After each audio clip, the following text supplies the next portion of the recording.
Things have been looking really rough for Natlan lately. There are more and more commissions from the Adventurers Guild, and they're all related to the Abyss. Just waiting around won't do us any good. Let's go and see if there's anything we can do to help.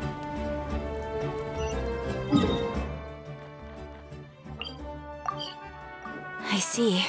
Thank you so much. The Adventurers Guild has been overwhelmed these days. No worries at all. We've always valued the strength of adventurers. Given the current situation, it's vital that we all work together.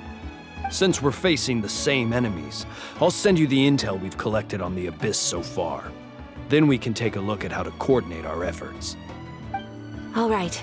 Thank you so much. Hi, Catherine. It's us. Got any new commissions? You two have come just in time. I've got some good news. The Pyro Archon has finished assembling her forces and stationed them all across Natlan. Given how the Abyss has ramped up its activities lately, we can no longer afford to act only after receiving news of an invasion. So the Pyro Archon suggested that the Scions of the Canopy and the Adventurers Guild focus on collecting and disseminating intel. That way, we can stay informed of everything that's happening across the land. Once we receive word of enemy activity, we can notify the nearest camp and the stationed forces can take immediate action.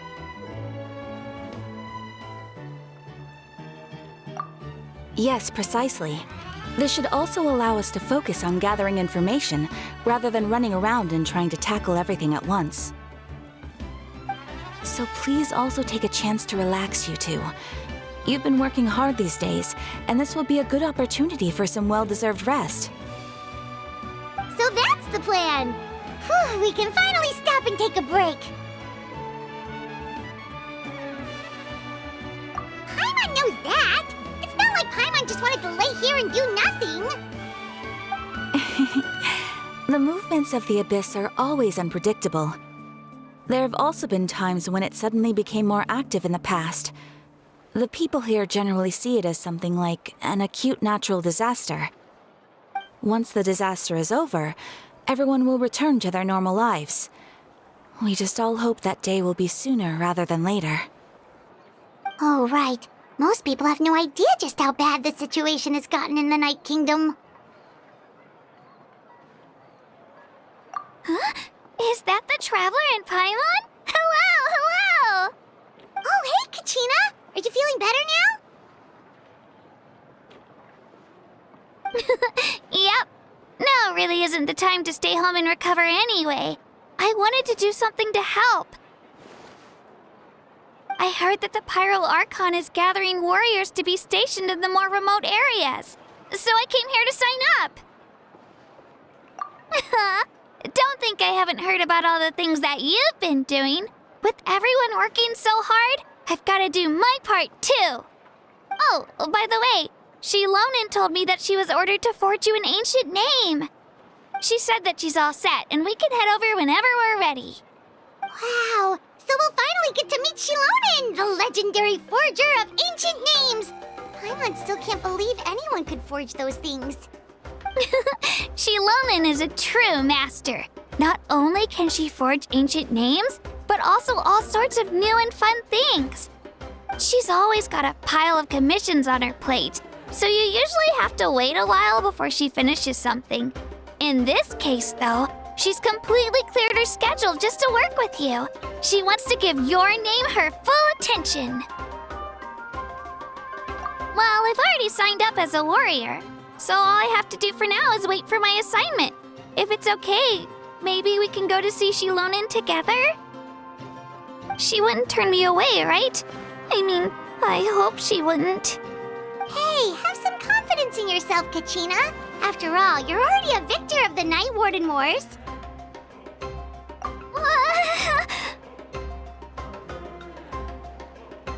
On second thought, maybe I'll just find a hole in the ground to jump into and hide for a while.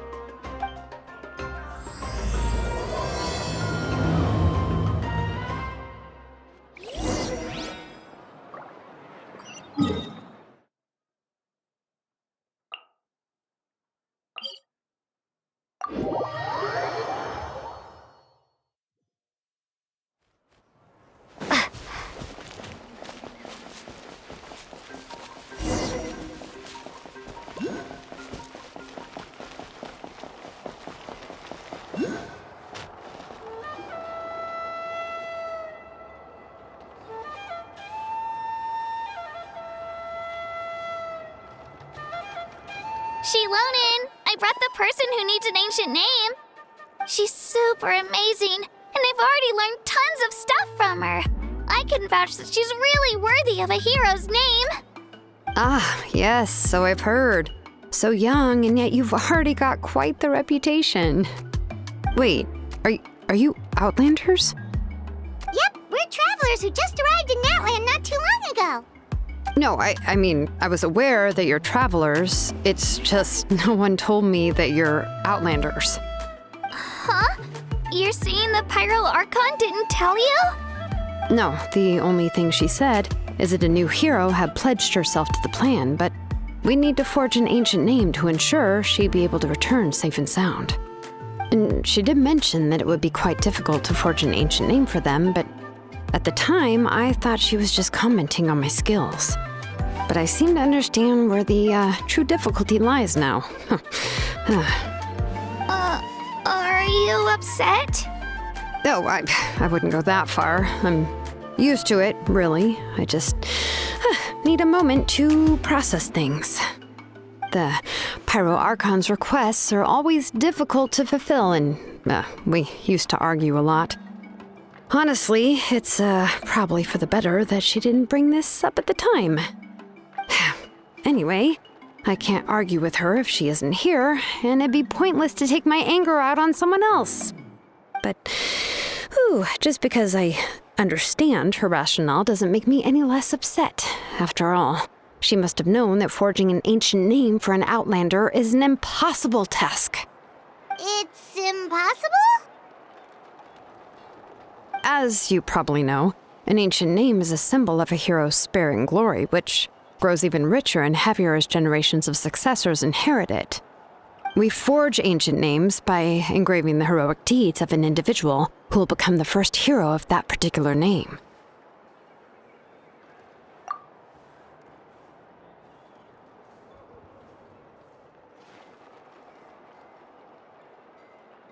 But they were all performed outside of Natlan, correct?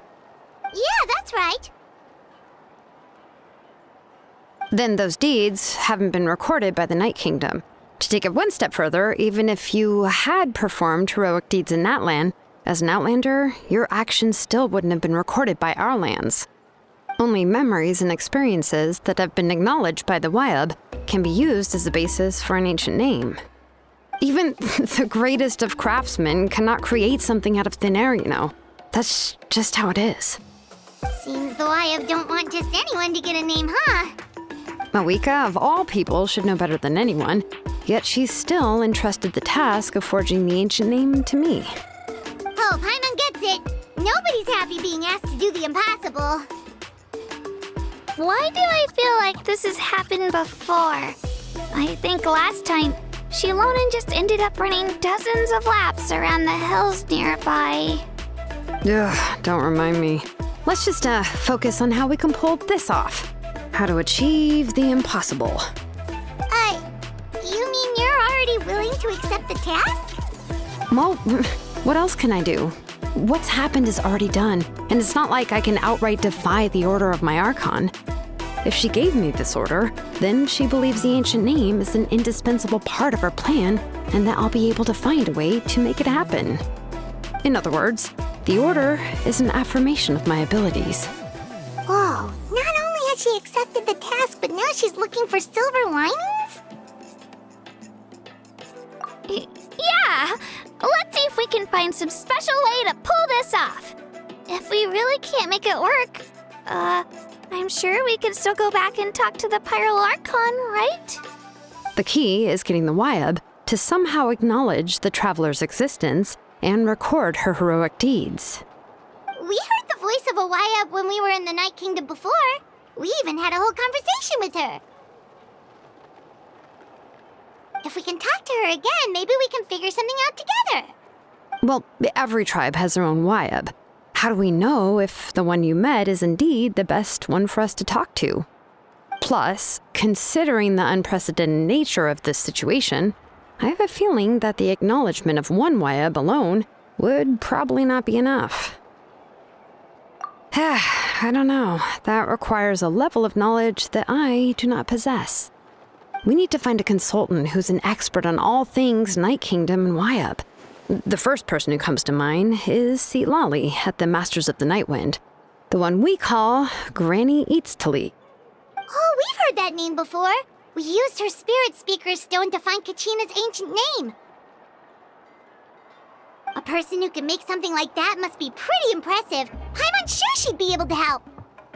Still, she's older now and quite eccentric. It's hard to even book a meeting with her, given that she's constantly holed up in her room and doesn't like to be disturbed. I've heard that to get her help, you have to be extremely patient with her and know how to keep her spirit up. I hate to break it to you, but... Huh. Why is that? I mean, didn't she already help you before? And you even managed to save Kachina. Well, yeah. At the cost of her Spirit Speaker Stone being split into 2. Huh? Great going, Moeka. We're already off to a rocky start here. In that case, I guess your only option is to try to emphasize that this is an important order from the Pyro Archon. Hopefully, Lali would still want to show respect to the Archon. I'll also write you a letter on your behalf. If you can find someone to deliver it and mention some good things about you, then that should help too. Oh, let's ask Kanich to deliver the letter. He understands the whole situation and is already a familiar face to her. Paimon sure hopes Hal won't interrupt when he's talking, though. All right, Kanich is a seasoned negotiator. I trust that he'll know the best things to say. Great! Then I'll go contact him right now. Please just give me a moment to write the letter, and we can meet up near the Statue of the Seven later. Sounds good. We'll take a stroll in the meantime.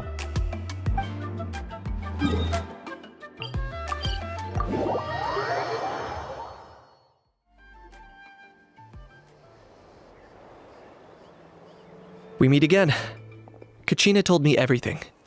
I'll deliver the message to the Masters of the Nightwind and convince Lali to give you a chance. I'll also take this chance to explain what happened to the Spirit Speaker Stone and offer her an apology in person. I'm sorry to put this on you, Kanich.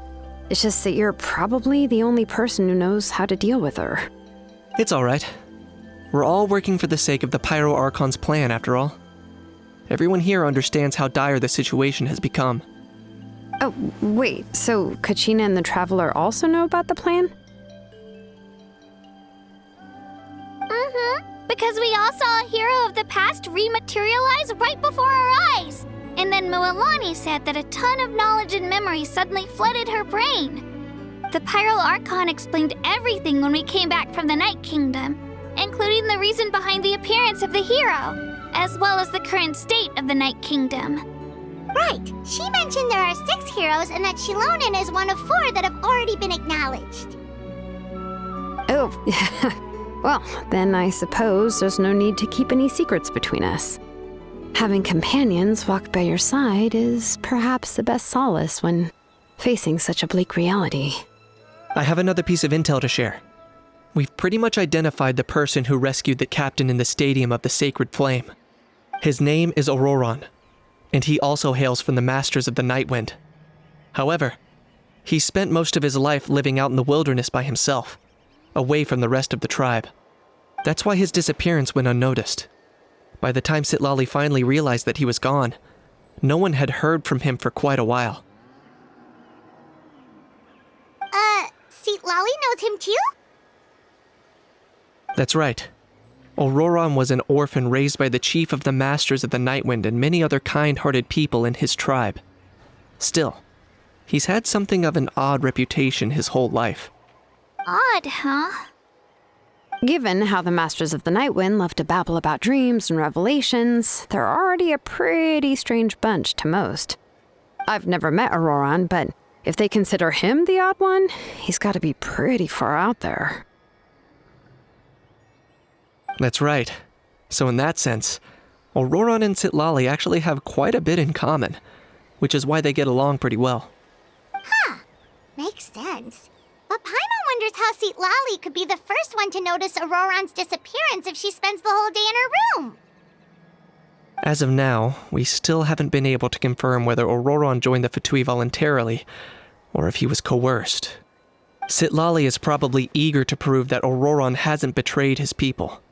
I plan to use this as leverage when I go to talk with her. Huh, so if I'm following, you mean we'll help her investigate Auroron and the captain's whereabouts? Yes.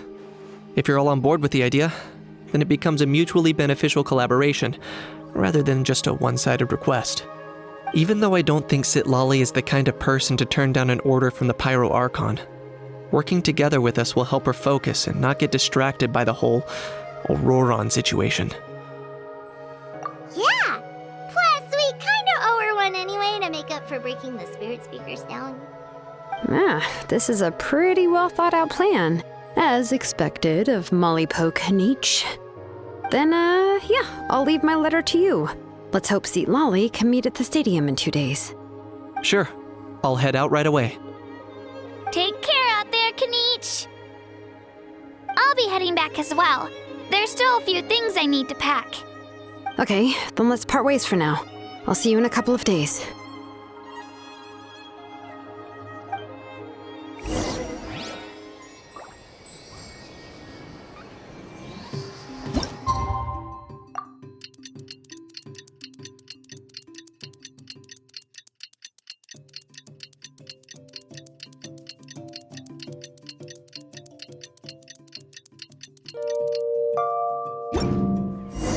Oh, it's time to meet up with Shilonen. Let's ask her how things have been going.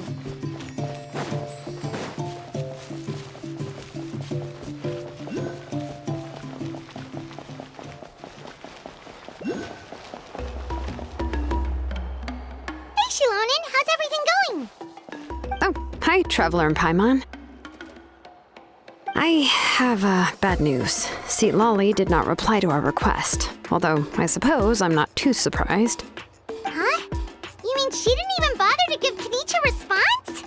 Guess she really does have quite the ego then. Yeah, well, she can be also quite eccentric, though she's one of the most gifted people around. Even the Masters of the Night Wind often struggle to work with her. My guess is that she probably has other reasons for not deigning us with a response. But let's go to the stadium and see if we can meet her there. If we do get a chance to talk to her in person, we can still try to work something out. That's true. Let's go!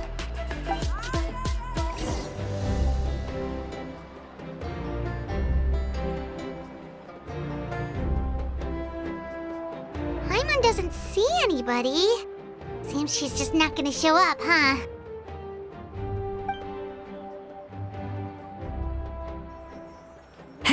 Well, we tried to be as considerate as we could, but she's under no obligation to help. That might be true, but this is still a request from the Pyro Archon, right? Shouldn't a subject always answer the call of their Archon? A subject? Well, if you ask me, I'd say we're all more like friends with the Archon. Yes, Mawika is our leader, but that doesn't mean there's any kind of tall barrier between us and her. The only thing is that she often has very high expectations of us. Huh. So even though she's super powerful, it sounds like she's actually pretty down to earth and easy to get along with. Unlike that old hag Granny Eatstily, right? Does she think she can ignore us just because she's famous? You all talk about her like she's some kind of huge deal, but she didn't even bother to reply to our letter! Seriously, if she didn't want to come, she could at least let us know. If that's what aging does to you, Paimon never wants to get old. Oh, really? So, that's how you see me? Huh? Who's there? Who's talking next to Paimon? Oh, don't mind me. I'm just a disgruntled old hag, right? Come on, relax. I'm sure my bark's worse than my bite. Huh? Citlali, Wait, you're Seat Lolly? You're Granny Eatsley? Yes, Granny Eatsley. But emphasis on Eatsley, not Granny. You must know this trope from light novels, surely. They use it all the time. The young man who's actually the oldest person in the room. The girl next door who turns out to be a seasoned veteran. The wise sage who looks like a little kid. Oh, wipe that look off your face! You've seriously never seen an older lady that doesn't look her age? Okay, well, don't go thinking it's a trick either. See? I'm barely wearing any makeup. Did I forget to mention, she's called Granny, but she's actually pretty young. It was an honest mistake. I guess we've just gotten used to it. I'm sorry. So, how old are you actually? What? How dare you? Don't you know it's rude to ask a lady her age?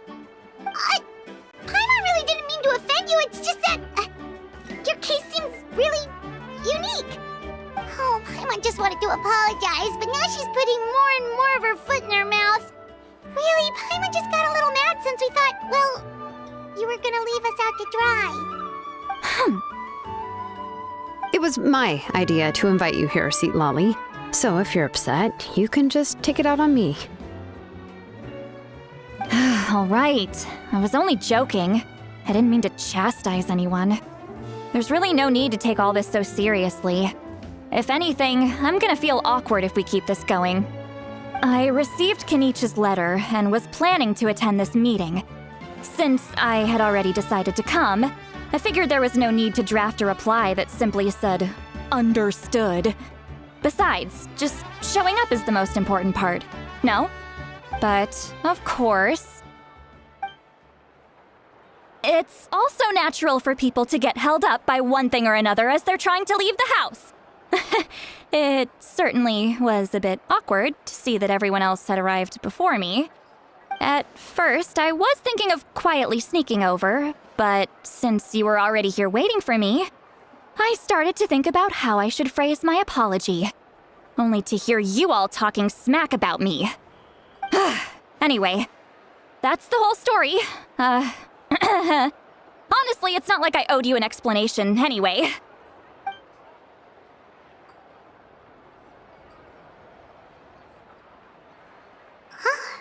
What's with that expression? Was she feeling embarrassed just now?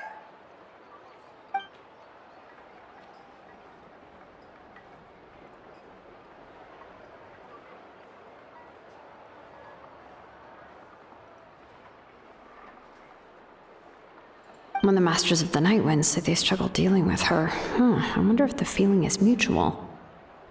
She seems to be pretty awkward herself. Everything she does and says seems a little forced. Anyway, Shilonen, I heard that you require my help in crafting an ancient name. Correct. The situation isn't like anything we've handled before. Let me explain. I see. So Mawika has asked you to forge an ancient name for an Outlander. Well, that would be a first. And you've also heard all about Auroron. I must say, he's always been a good kid. I can't see him joining the Fatui of his own volition. He must have been coerced somehow.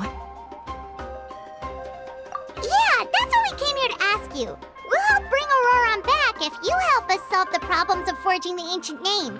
What do you think?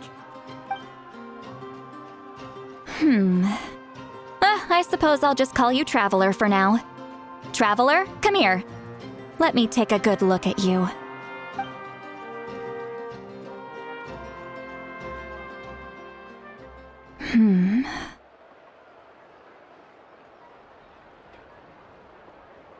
Wealth leads to unending conflicts between people. Yet you alone transcend the value of gold. Baleful thunder and wrathful waves bring terror to mortal hearts. Yet again and again, you've braved them to find new worlds. A weary yet free soul, even the most verdant leaf in the forest We'll pray for your happiness and safe passage. Those are all the things that I could see in you. You've experienced far more than even most mortals could dream of. You possess the heart of a sincere hero, along with the conviction to lift a torch above your head and walk headlong into the night. Huh? Don't move. There's something here. Huh? What thing? Don't scare Paimon. Is the traveler gonna be okay? Ah, shoo! Ah, that should do it. You've just returned from the Night Kingdom, so some fragments of souls were still stuck to your body. No need to worry. I've just cleared out the last of them. Isn't that kinda like having part of a ghost come back with you? It's nothing as serious as that. If left unattended, the most it could do is stir up some chaos in your mind, and generally worsen your mood. Well, in that case, better to get rid of them. It was nothing. Shilonen, let's follow your proposal. Once you've brought Auroron back, I'll take you to see the Lord of the Night. The Lord of the Night? But don't we need to talk to the Wyab of the tribes? Something this important is beyond their jurisdiction. Only the Lord of the Night can decide whether we can grant an ancient name to one who does not hail from our lands. The Lord of the Night is an ancient entity that rules over the entire Night Kingdom, constantly borrowing the power of the sacred flame to combat corrosion from the abyss. Oh, so you're basically saying it's even more powerful than the Wyab of the tribes. Well, that sort of makes sense, being the lord of the entire Night Kingdom and all. Not exactly. It's not so much that one's more powerful than the other. But never mind. That's not important. It would take too much time to explain. Just listen carefully to what I'm about to tell you. The Lord of the Night is currently in a deep slumber, and we can only communicate with its consciousness while in a trance. In other words, in a dream. But I will need to prepare a few more things if we are to hold a ceremony to achieve the state of the trance. I'll make a list. Can any of you get everything for me? I can go. It'll probably be a long list, so better leave it to someone who knows all the local vendors. Sounds good. Then we'll go with St. Lolly to track down Auroron. Phew, the Fatui are nothing to scoff at, so please, be careful during your investigation.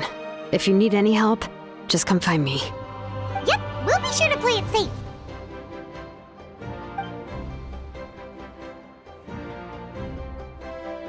All right, now it's time for us to catch that brat and bring him back.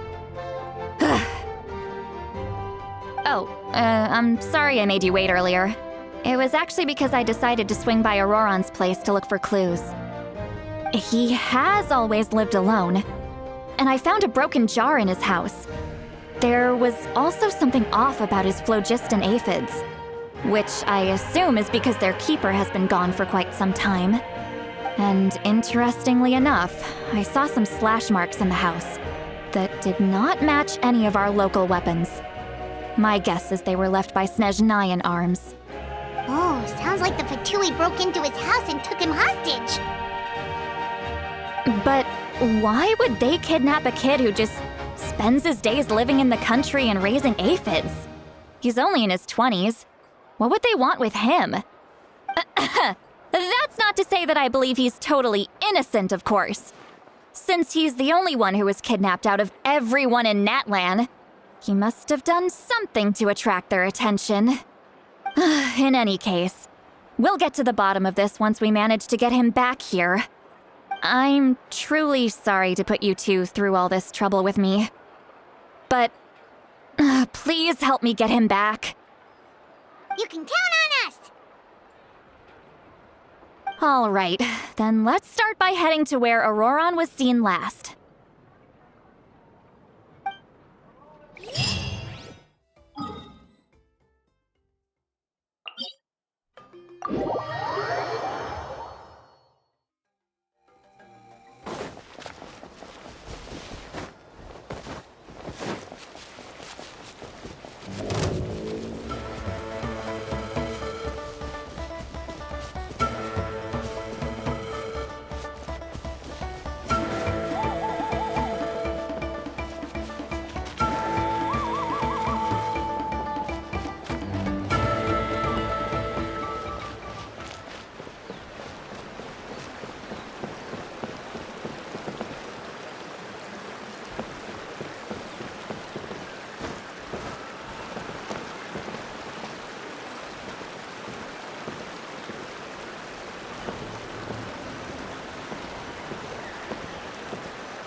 This is the spot.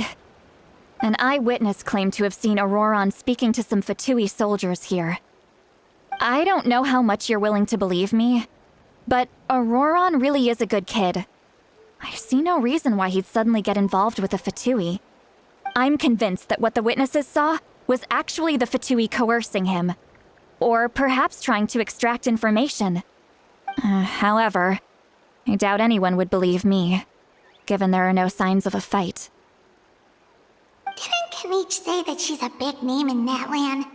Feels kinda weird to see her so frustrated and helpless like this. Auroron? Well, he was left at the side of the road as an infant, and the people of the tribe took him in.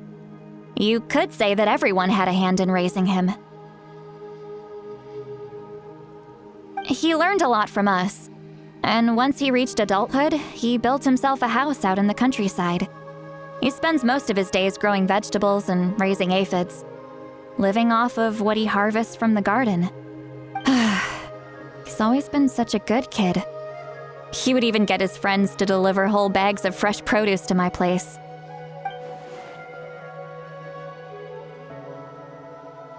Oh well, let's keep looking. He can answer all of our questions once we find him. He's been raising phlogiston aphids for a long time, and since they were disturbed, they secreted a special type of phlogiston. We can use that substance to track his movements.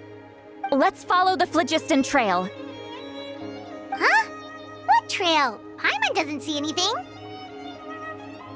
Oh, right. I forgot your eyes don't naturally perceive such things.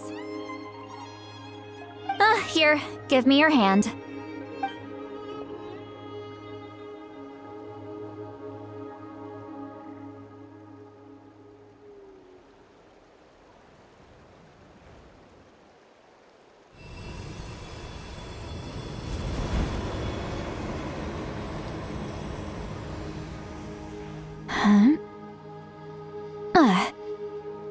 How about now?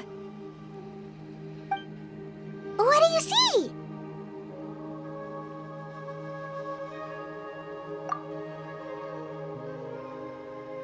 Whoa, Paimon can see it now too! That's right. I used a spell to temporarily transfer a portion of my senses to you. For a short while, you'll be able to see the phlogiston too. Wow, you can even share your senses with us? First time Paimon's heard anything like that. It requires a very rare spell that most people aren't adept at. But don't worry, it's a cinch for me.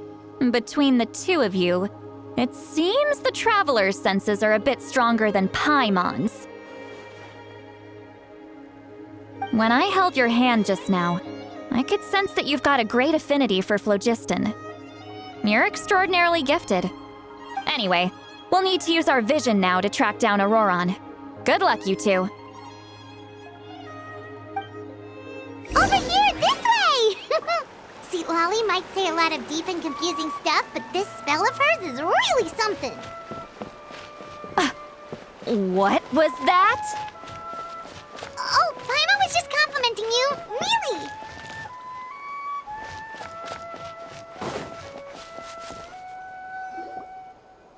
What does she mean by deep and confusing? As far as elderly shamans go, I'd say that I'm already pretty easy to talk to. Is there any other old hag who's as fluent in the language of the youth as me? But is my way of speaking still not trendy enough? I've already tried my best to match their speech patterns. But given the looks on their faces just now, or perhaps I'm still not fashionable enough? But that can't be, right? Don't tell me they're still getting the impression that I'm super old-fashioned. Huh?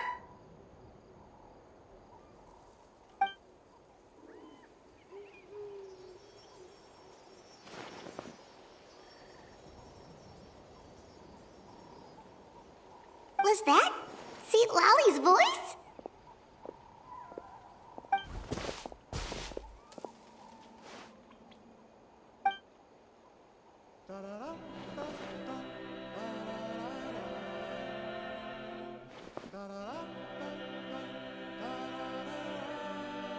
Now that I think about it, it's a good thing I found some helpers this time. Some things are best done with the help of friends.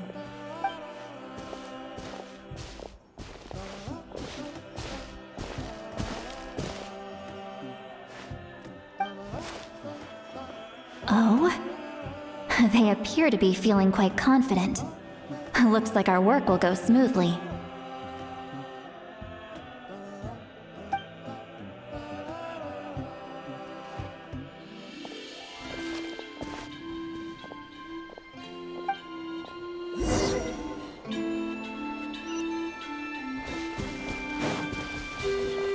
Hey, looks like there's a new camp over there. Let's go take a look.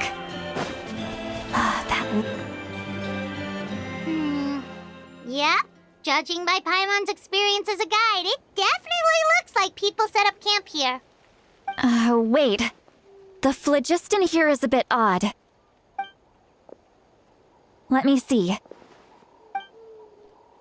Paimon sees a small shape here.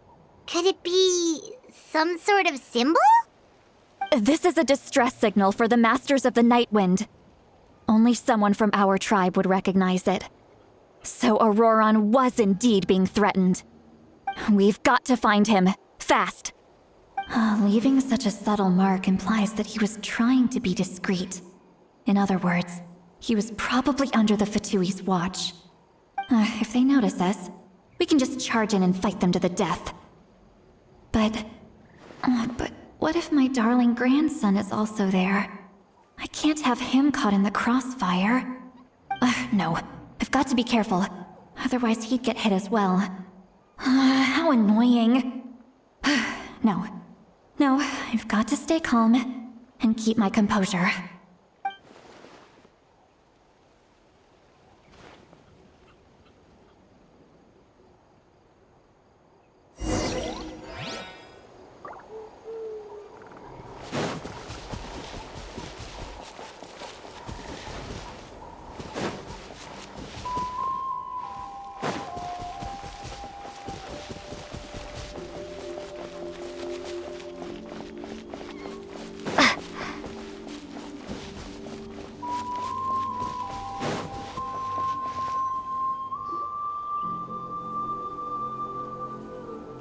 There are traces of people staying here too.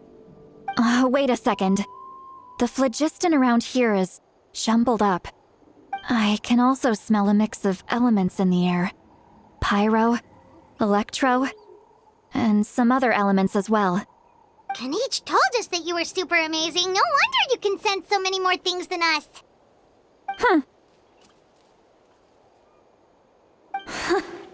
It's about time that little brat said something nice about me.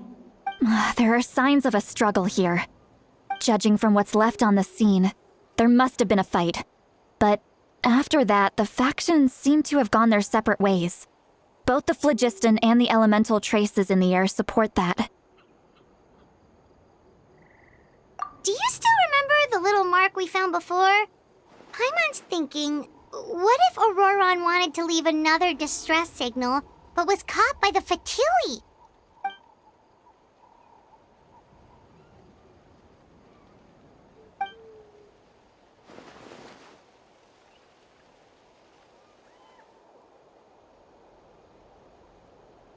Given there are two signals leading from here, we should split up as well. I'll take this direction, and leave the other one to you. Let's meet up again later.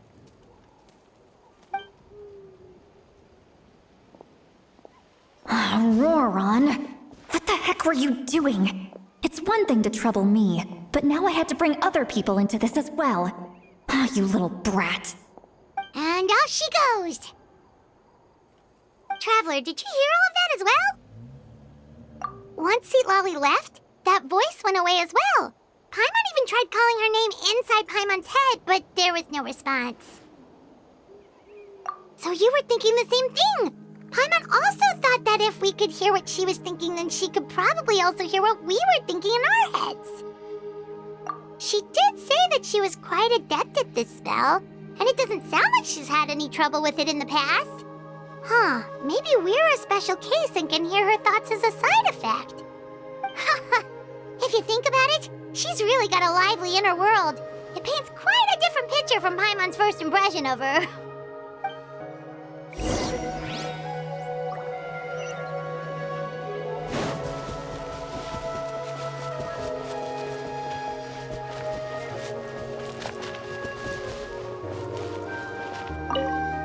Don't think there's anything here. How about we check out somewhere else?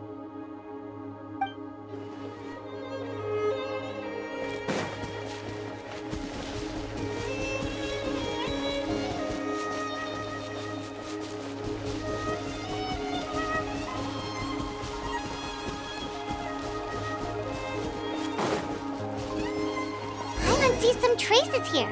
Let's follow them and see if we can find anything up ahead.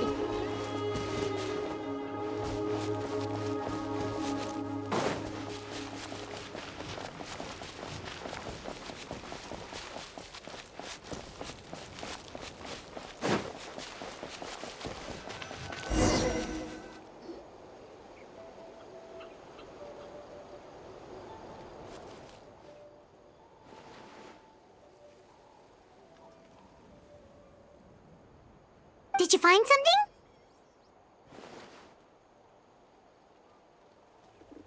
Huh. So we can't tell where Auroron might have gone from here. That's weird. The phlogiston trail suddenly stops. We can't make anything of these footprints either. But he can't have just evaporated into thin air, right? We know he wasn't alone. He had all those Fatui with him.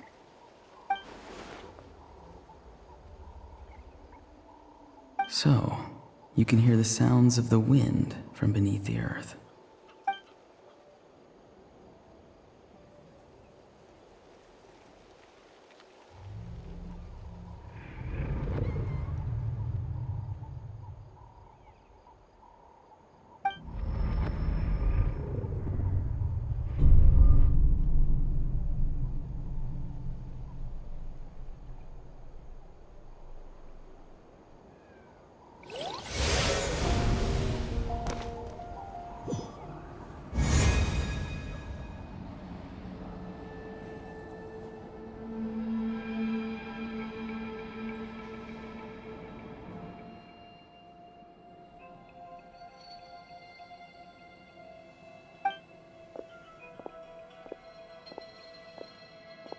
I'm very sorry, but please do not move.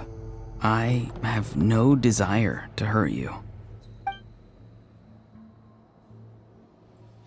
I apologize that our first meeting has to take place like this.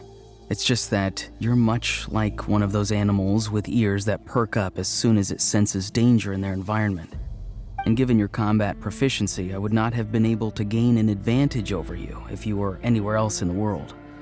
However, you're now in the Night Kingdom, a familiar domain to the Masters of the Night Wind.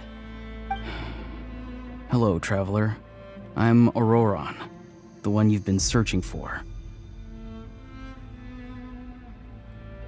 Ah, the Fatui's custody. I see, so even Granny has told you that I was coerced by the Fatui. I'm afraid you've been brought here by a lie. Like a false omen in the lingering smoke. My friend and I only left those traces to lure you here. Deceiving you was never our true intent, however. It was simply the fastest and most feasible way for us to set up a meeting. Greetings, traveler from afar. Be careful with this traveler.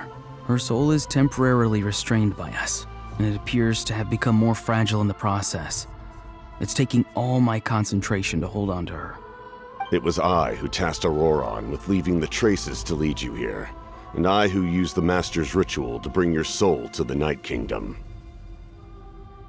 I've heard much about you from the past encounters you've had with my colleagues. Given the present situation in Natlan, I would like to sincerely request a formal meeting with you, in person. I will use the opportunity to explain my goals and motivations to you, as well as why I mistrust Malwika, the Pyro Archon. I believe there is little reason for you to blindly follow her plan. If you would like to hear our intel, then find us to the east of the stadium. But remember, not a word of this to anyone. I would like to avoid any further conflict. You will see me again once you return to reality. No matter what I say, please, help me keep this a secret.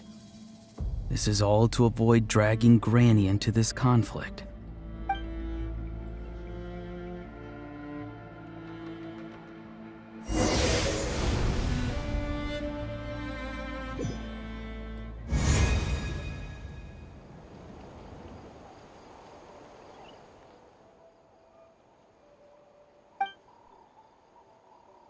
Hey, what happened just now? You suddenly collapsed and stopped responding.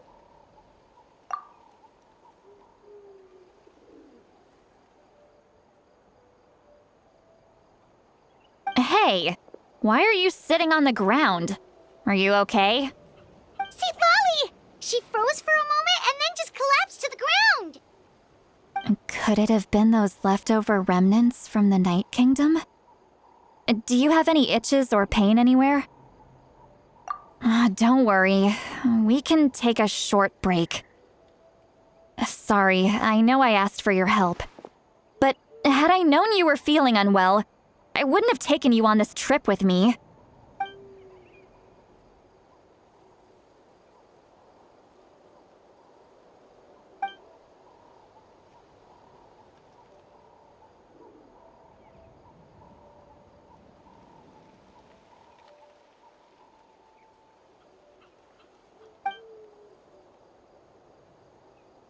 If you're feeling sick, you should just say so. See, Lolly should be able to, exorcise any ghosts or weird stuff that you picked up in the Night Kingdom. A seasoned traveler must know the importance of not pushing yourself beyond your limit. If you need anything from me, just say the word. In any case, let's take a bit more time to rest now.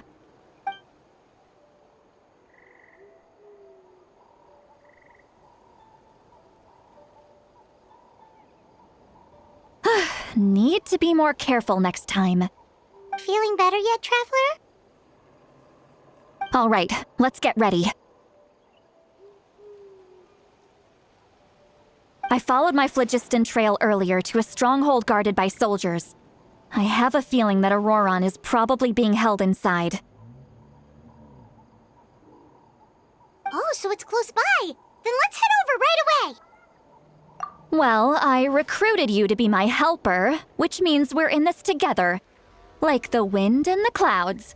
We either move as one or not at all. But if you want to make it up to me, then just be sure to fight extra hard when the time comes.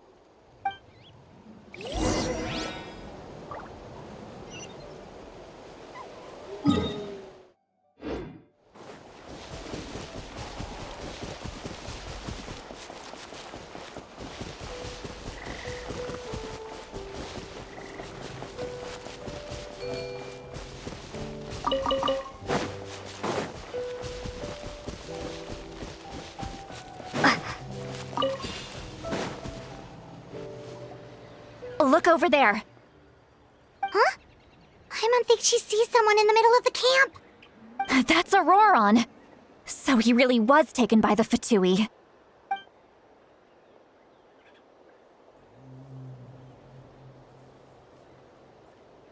All right, we'll take the lead.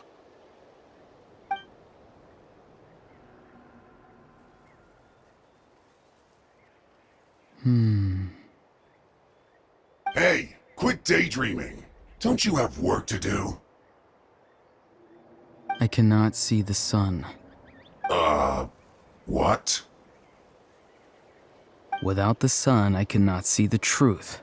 You are currently blocking the light, so I must beseech you to move aside. Huh? Okay, Mr. Philosopher. That's enough mumbo-jumbo. Wow. I'm going to rip that guy's head right off. See, Lolly's struggling to control her temper now. Are you ready? Let's go kick their butts. On my count. 3, 2, 1! Still trying to resist? You've got no idea who you're up against. Sweeping in!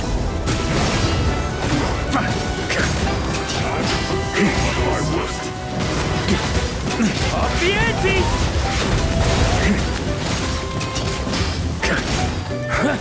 Heaven's will made mine. Everybody stand back! Be gone! Let's end this quickly!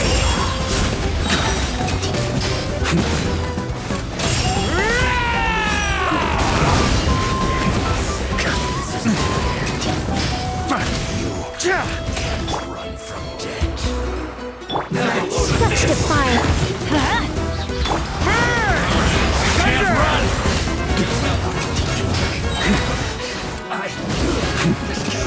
Off the ante! Maria sweeping in!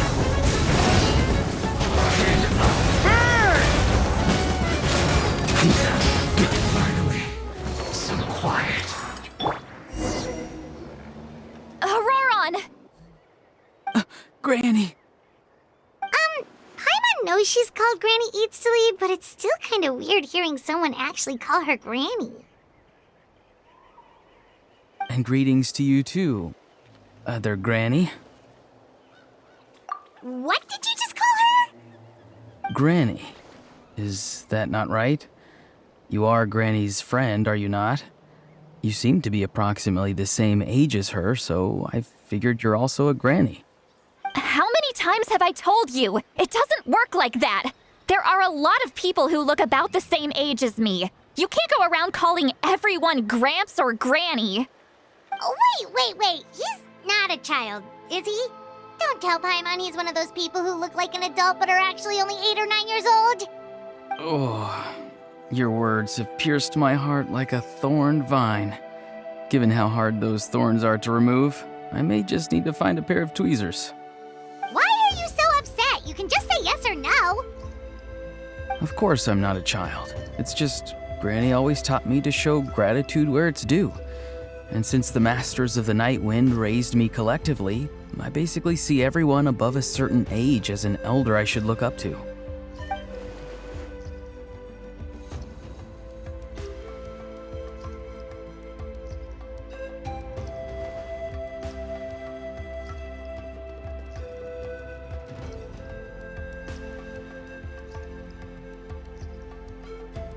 Exactly. But if you keep that up, then everyone's going to be your senior. And do you think saying all of this is gonna save you from a scolding, Auroron? Haven't I told you 100 times since you were a kid? Heed the 3 warnings. Be wary of beasts prowling around, scammers looking for their next victim, and strange people who appear out of nowhere. Oh, so you do remember, and you just chose to ignore them. I always knew that living on your own was going to get you into trouble sooner or later. But getting kidnapped? That really takes the cake. You won't always be able to rely on other people coming to your rescue, you know. You're just lucky we got here when we did. Or we might be launching another search and rescue operation to find out where they put your severed head. I'm sorry, Granny. I'll be more careful next time. Next time? Oh, good one. You think there'll be a next time after this? Not a chance. They didn't hurt you, did they? No, they just asked me a lot of questions about Natlan's terrain and made me draw a map of the ley line distribution. Okay, now answer me honestly. Were you the one who helped the captain escape after his battle with the Pyro Archon? Yes. So why did you do it? Because they said they would need my help from there on out. They also said that if I refused, they'd just come to you, Granny, and they'd already figured out a way to make you do their bidding. I'm no ordinary granny. Would they really dare to come after me? And you! Did the gods give you a brain just for you to not use it? Did you really believe everything they said at face value and not stop to think? Thankfully, the Pyro Archon only asked that we find the mysterious individual from the Masters of the Night Wind and didn't slap your name on a wanted poster. Don't think for a second that she doesn't know what's happening. Even if the truth that you see will soon manifest into reality, there is still no need to preemptively panic. Have you forgotten the words that I've taught you? I'm sorry.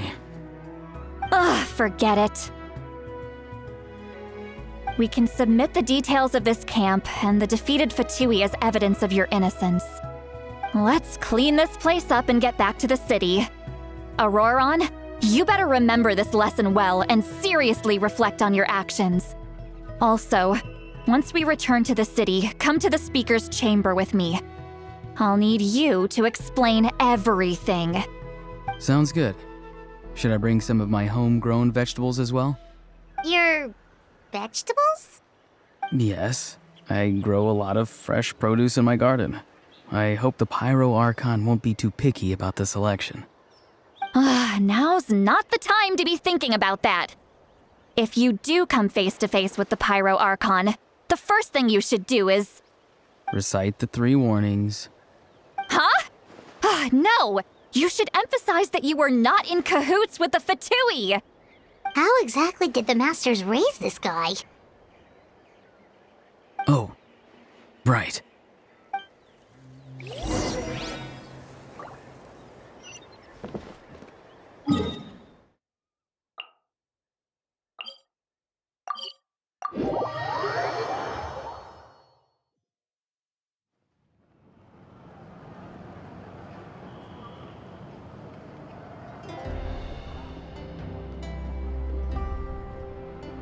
I see. So Auroron came to the captain's rescue because he promised to help him in exchange for Citlali's safety. That's right. I'm sorry. Now that you know Auroron was only trying to protect another member of his tribe, could I ask you to petition the Pyro Archon for her forgiveness? We'll give her a full report. We'll let you know once she's reached a decision. Will I need to stay here? Technically, yes. But if Miss Citlali is willing to serve as your guarantor, then we can release you from custody. Sure.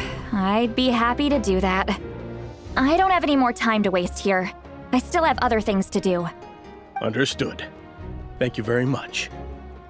Mr. Auroron, please report back to the Speaker's chamber as soon as you've received notice of the Archon's decision. I understand. Thank you. And thank you too, Granny. Well, at least you won't need to hide your face anymore. Traveler, Paimon, thank you very much for your help. And don't worry, I haven't forgotten about my side of the deal. Once Auroron is settled, I'll go talk to Shilonen and get started on forging an ancient name for you. Oh, thank you! You scratch my back, I scratch yours. It's as good as done.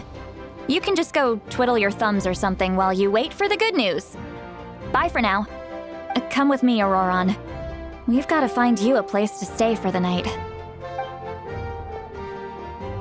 Goodbye, Mother Granny.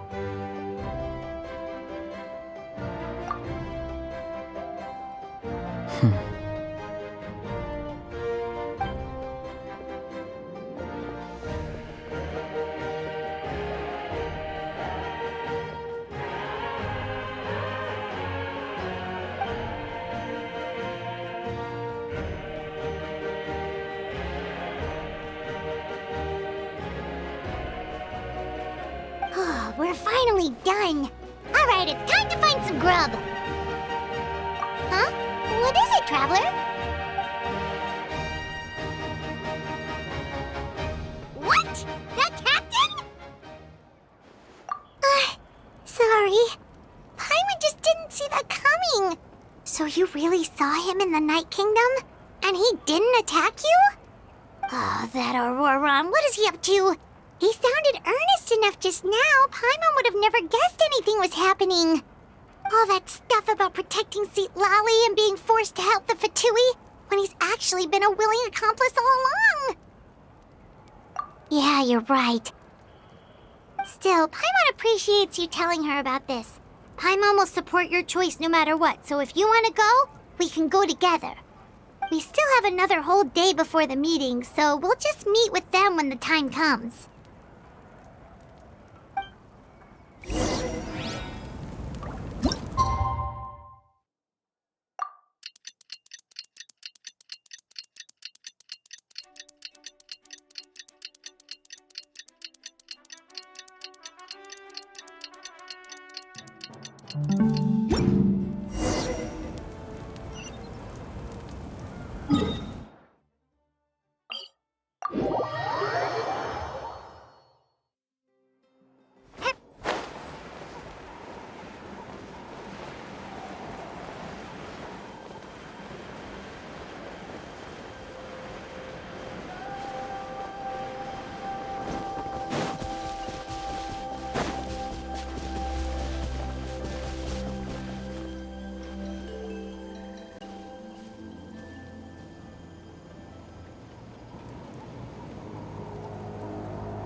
Weird. Paimon doesn't see anyone.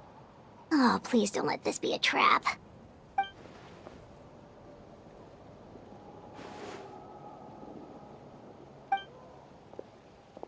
What was that?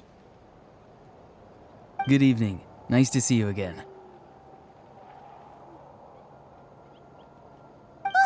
It's you. You shouldn't pop up from behind people like that. What are you, a ghost?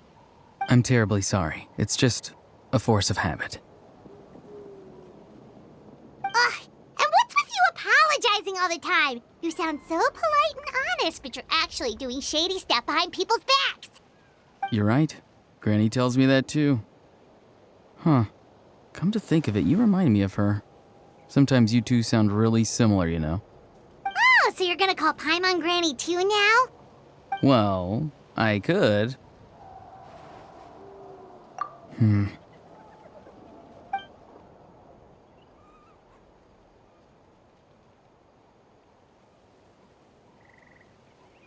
It's all clear. Over to you. Excellent. The fact that you showed up proves that I was right about your character. Yet, there's been a lot of talk about you. Child told me that you're passionate about the unknown and willing to take risks. Rather than facing you as an enemy, I would much prefer to bring you to my side. If we allow the current state of things to continue, we will inevitably clash, and that's a scenario that I'd very much like to avoid. I've long heard of your exploits across the nations. Though you have crossed swords with my colleagues many times, I know that you are by no means an unreasonable person. And once you've learned the truth that the Pyro Archon Malwika would never willingly share with you, you may just find it in your heart to consider my proposal. I assume you've already been informed of the Pyro Archon's plan. In order to defeat the Abyss and save Natlan, she still needs 2 more heroes to appear. Wait, how did you know that? Never mind. Guess that's not important now. I've long kept a close eye on her plan. To be frank, it's an exceedingly risky plan. Will the heroes really appear? And even if they come to her, will their power be enough to drive the Abyss back? If any part of the plan goes awry, all of Natlan, even all of Teyvat, will pay for her mistakes. Now, you may have been led to believe that this is the only plan available to her. But what if I told you she's had another emergency plan all along, the details of which she has chosen to keep hidden from you? An emergency plan? Yes. A way to keep Natlan intact, even if her original plan fails. But given the painful cost of its execution, she has chosen to keep it as a mere backup plan.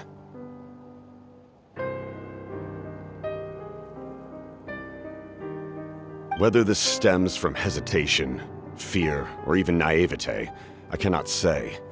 But Natlan cannot afford to wait until she comes to her senses.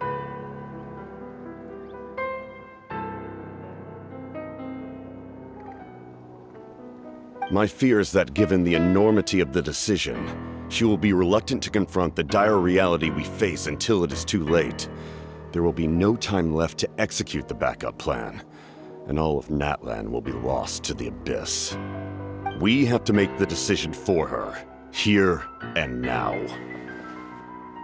Yeah, do you have any evidence for all this? Just telling us a bunch of scary stuff isn't enough, you know. Besides, wasn't it you who tried to seize the Gnosis for the Tsaritsa's plan?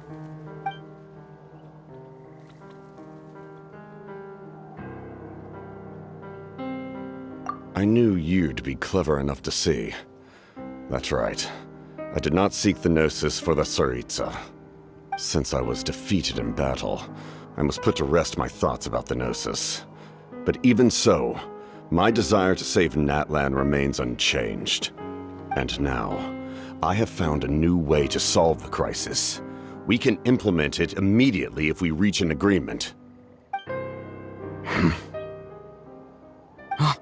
Someone's here. Huh? The captain disappeared! Something is rapidly approaching. Oh no.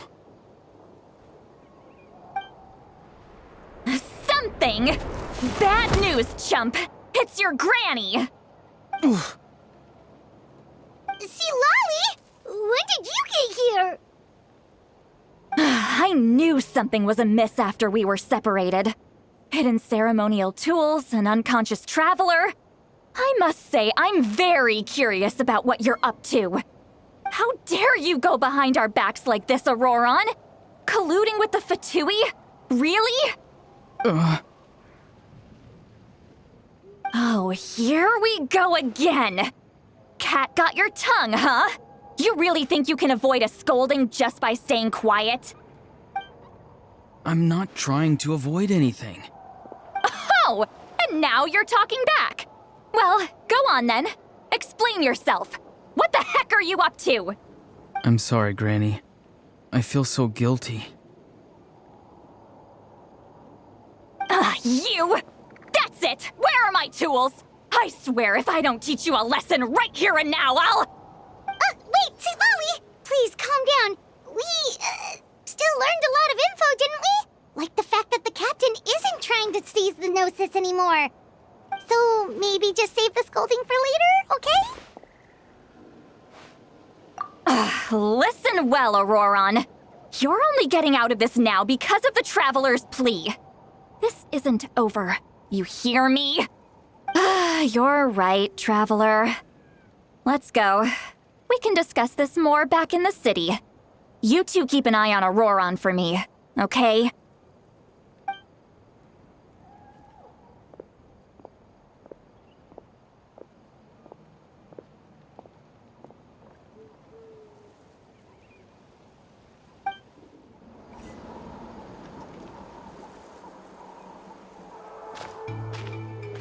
In all my years, I've never had a child cause me so much grief. Do you seriously not see what's at stake here? You've got a head on your shoulders, Auroron. Use it! Why did you help the captain? And I want the truth this time. No answer? Think you're being smart? Then let me ask a different question. What does the captain want? What is his purpose in Natlan? Really? You're just going to stonewall me?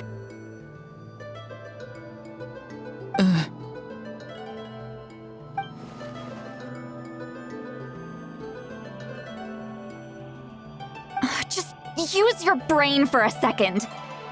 What do you possibly stand to gain by helping the captain? Only endless trouble awaits you and everyone in the tribe. You've always been a good kid. Why would you throw that all away now? If you're worried about something, just talk to me. Granny would much rather we had a conversation instead of constantly clashing like this. Why is he staring at us all of a sudden? I'm sorry that you have to hear all this. You're very kind. Most people would have fled by now. Not everyone can handle Granny's scolding. Oh? You dare gossip between yourselves instead of listening to me? You... Sorry, Granny. Sorry, Granny. Sorry, Granny. You know what? Fine. I'm perfectly aware that everything I say goes in one ear and out the other. You're all grown up now, so why would you listen to an old hag like me? You say all the right things, but then you go and completely ignore me. Well, if that's how you're going to treat me, you can stop sending Aoife over to my place to deliver your stupid vegetables! I don't need anything from you! Who's Aoife? A delivery person? That's irrelevant. The point is, he hangs out with this kid, so he must be no good. You kids get to a certain age and suddenly act like you know it all. There's nothing I can say to get through to you. Auroron, if you're still thinking about that so-called duty, then please, just forget about it. The ley lines did not fall to this state because of you. And we've long closed the book on that incident. Seems they've started talking about some kind of tribal history. I'm starting to get lost. That's not it, Granny.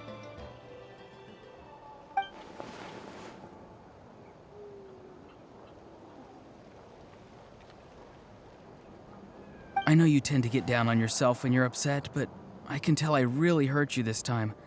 All I can say is I'm sorry. His voice. Auroron! Where have you gone? It sounds like he's somewhere super far away, but isn't he right here in front of us? I'm really sorry. It's up to all of us to do everything we can to save Natlan. So I've got to go. Get back here this instant! Auroron! What is this? Powder from plant spores? Is that the trick he used? What just happened? How was he able to suddenly get so far away like that? It's a trick of his. If you grind spores into a powder and spray it in the air, it can be manipulated to create an illusion. He pulled it off flawlessly. He must have put a lot of time into perfecting it. Don't tell me that's how he's been hunting in the fields these days. Oh, couldn't he have picked up something more useful? Little brat. That's it. The next time we meet, I'm definitely going to break his legs. Whoa, that's a little extreme. But still, why does he feel like he needs to run from us? If his goal is also to protect Natlan, then can't we work together? I'm sorry for interrupting your conversation with them earlier. But even if you'd been able to hear them out, there's no guarantee you would have gained anything substantial. Auroron probably did everything he could to get away because he knew I'd get the truth out of him sooner or later. Ah, that brat. I swear.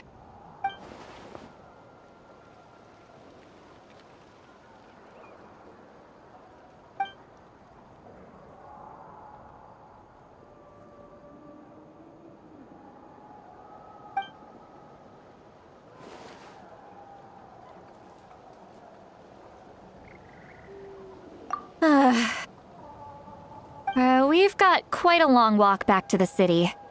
Let's take our time. It'll give me a moment to figure out how to explain all this.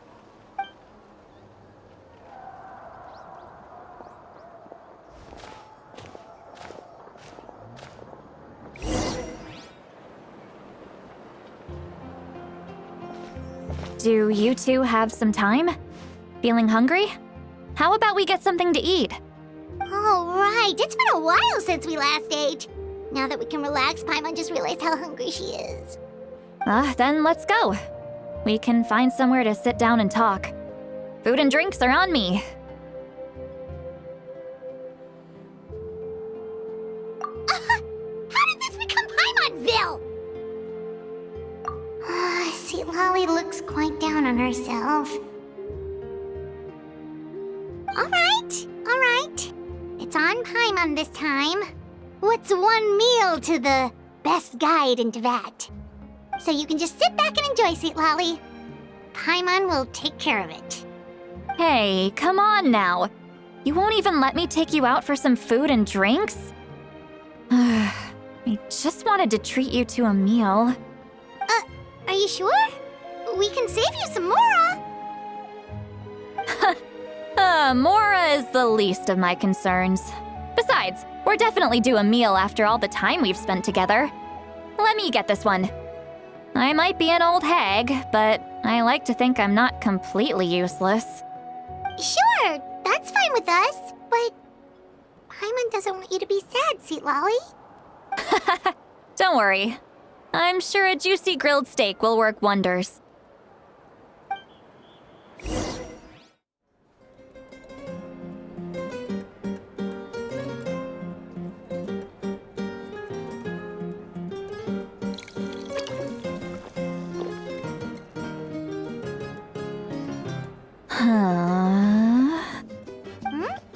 What are you looking at? Do you see two people standing by the door? They look like spitting images of each other. Are they twins?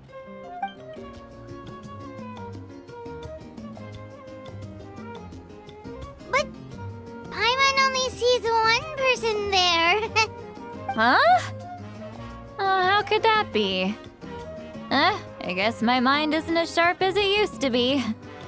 Give me another bottle, boss! Do you think she's drunk? There you go, miss. Oh my, it's not every day you get to see Granny Itzley here with some friends. Not to mention ones who've made a huge name for themselves recently. Oh, so you've heard of us? Of course I have. Aren't you the ones who saved Kachina and brought her back? No wonder you hit it off with Granny Sitlali. She wouldn't spend time with just anybody, you know. I don't even remember the last time I saw her with a new friend. Wait, so you call her Granny too? Well, given our ages, it'd probably be more accurate for me to call her my great-great-granny. She's one of the most famous people at the Masters of the Nightwind. Most days, hardly anyone even dares talk to her. Huh? Gossiping about me right in front of my face now, are you, Chonka? Oh, please, Granny, I wouldn't dare. I'm just beyond happy to see you bring over some new friends. After all, any friends of our regulars are sure to be great customers too. All right, that's enough. Go on now. I'm sure the other customers would like to talk to you as well. There's no need to keep staring at me. I promise I'll keep my alcohol down until I leave. Well then, you have my thanks.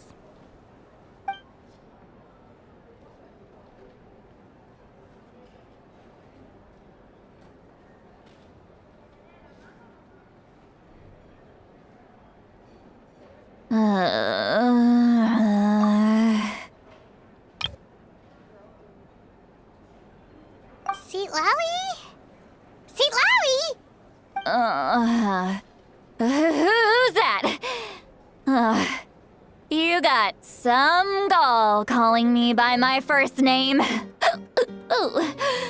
Let me guess.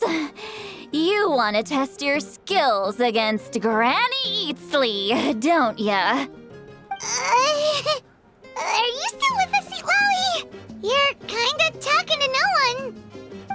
You chumps come around here, picking fights with me? Well, you know what happens next. You lose, and then run off home to tell everyone about how I'm this big scary bully. It's always the same story. You brats start it, I finish it, and then I end up with the reputation of being some kind of terrible monster among the shamans. I mean, come on. Monster? Me? Really? What did I do to deserve that?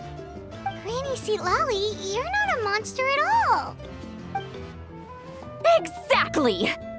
And while we're at it, I'm not some lazy slacker either. Between meditation, advising the chief, and speaking with the Wyab, I actually have a pretty packed schedule, you know. Oh yeah, and I have to mentor all the new kids. Hey, new kid. Yeah, you. Don't play dumb. Didn't I teach you how to find phlogiston? You see? I know my stuff. I'm a good teacher. You tell him. That's more like it. About dang time someone showed me a little respect.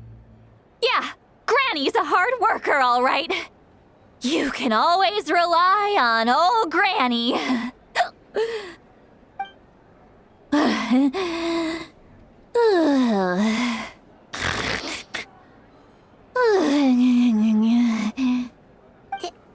Did she just fall asleep with her eyes open? Oh, jeez. Behind this pitch-black curtain, a chapter of hatred reveals itself. Behind the smoke, the lingering smoke. She's meditating again. She does this whenever she's had a few too many drinks. Her mind's actually racing at this point. It's quite the opposite of sleep. Is this another specialty of the Masters of the Nightwind? No, I'd say it's an ability that's unique to Citlali herself. While she can easily pick up everyone else's skills and tricks, few have been able to master hers. Warning, warning. Red, the color of danger, has now arisen within that pair of eyes. Huh?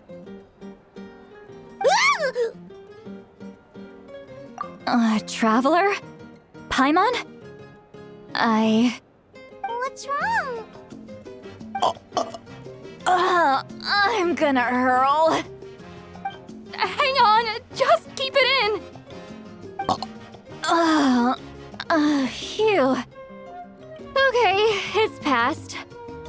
That was a close one. You had Paimon worried. Paimon really thought you were about to barf all over the table just now. How embarrassing. I'm sorry you had to see me like that. That's never happened before, I swear. I've never thrown up, not once. Are you feeling okay? Wanna take a quick walk and get some fresh air?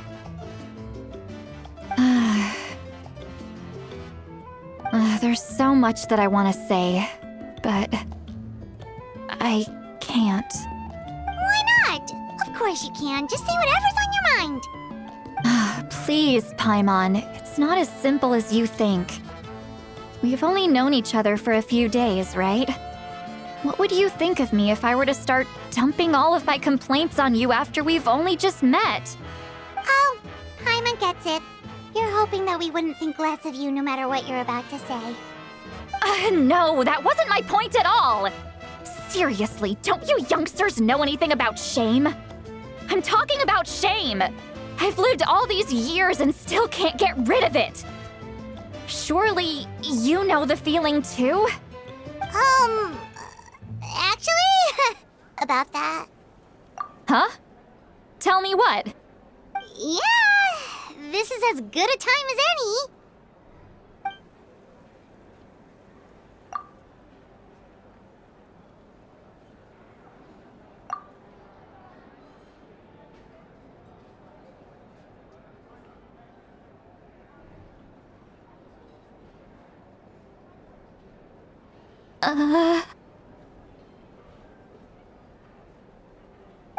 So, you heard my... It's okay, Citlali. You had every right to complain about those things. I can't take it anymore!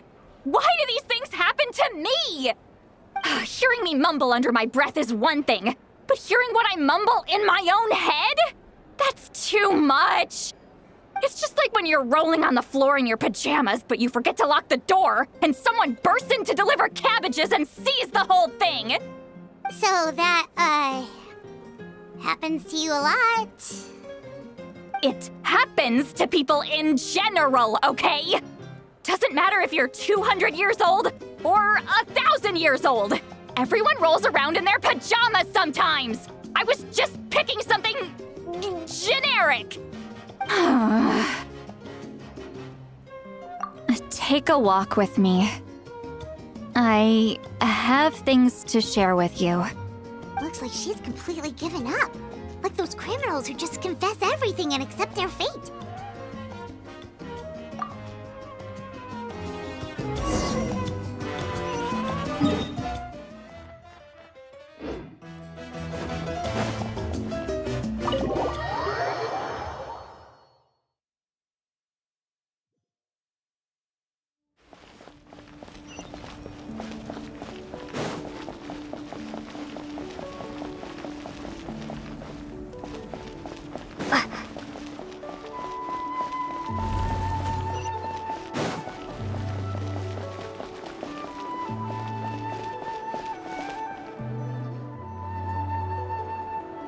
Well, great view, right?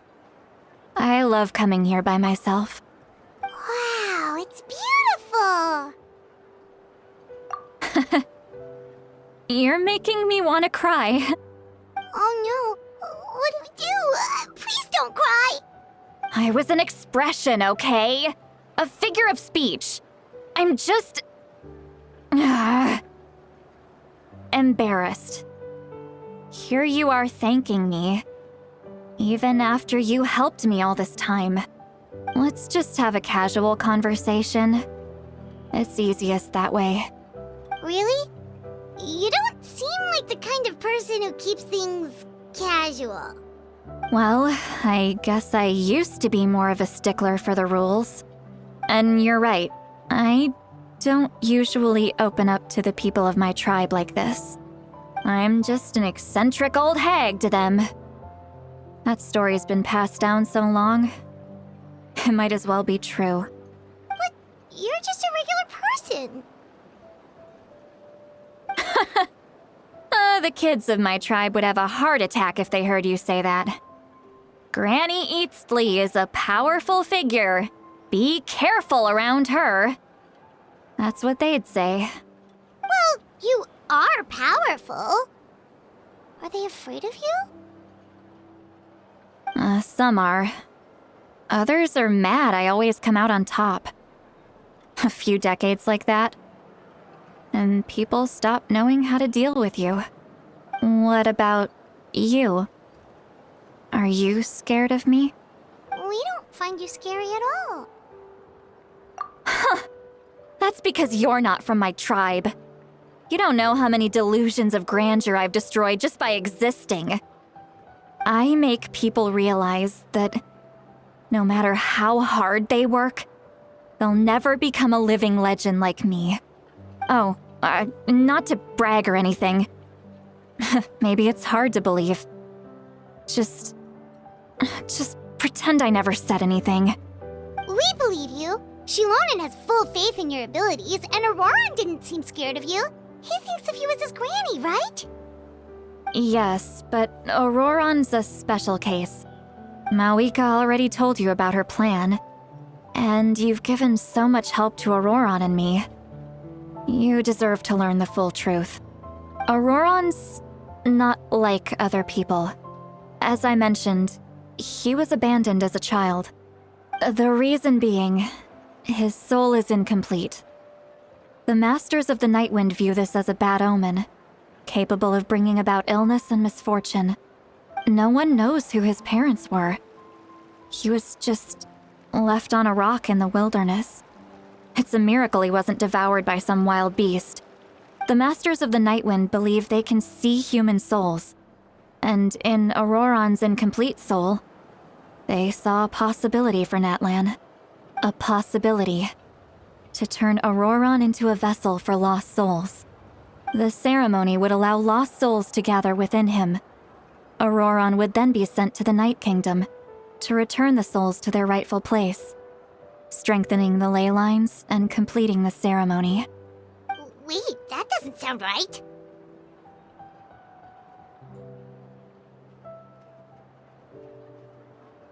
Now you see the problem.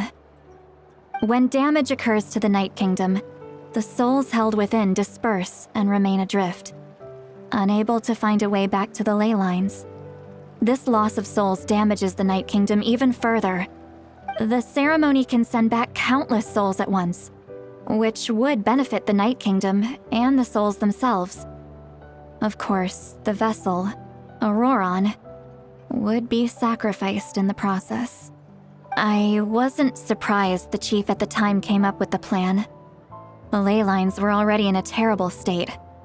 A suitable candidate for the ceremony appears, and now you have the chance to make things better. Of course you're going to take it.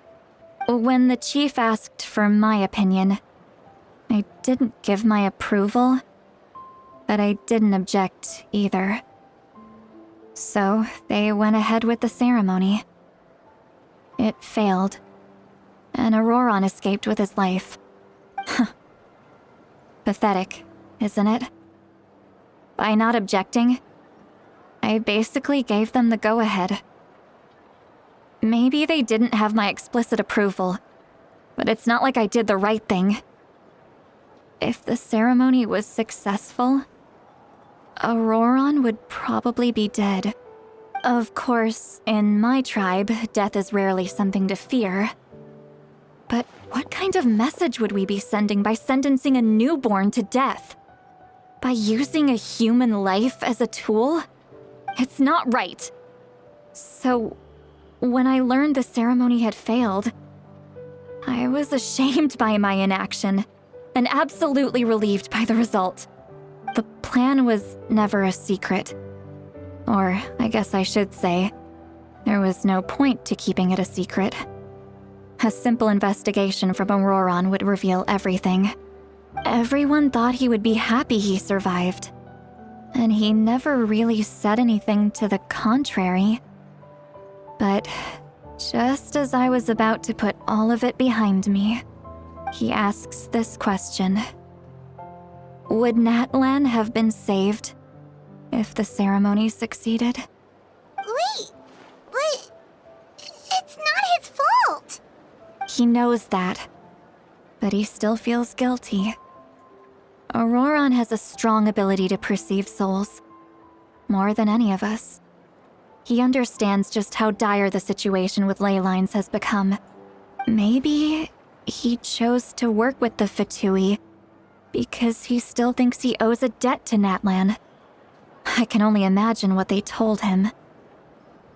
Traveler, didn't the captain say he found a way to solve the crisis? Maybe that's what brought Auroron into this. Anyway, we can't just let things go on like this. We have to convince him to come back. You don't look so good, Sweet Lolly. Maybe you should head back and get some sleep. Probably drank too much. It's okay. The fresh air is doing me good. Okay. Forget that. I need to go home. I hit it a little too hard.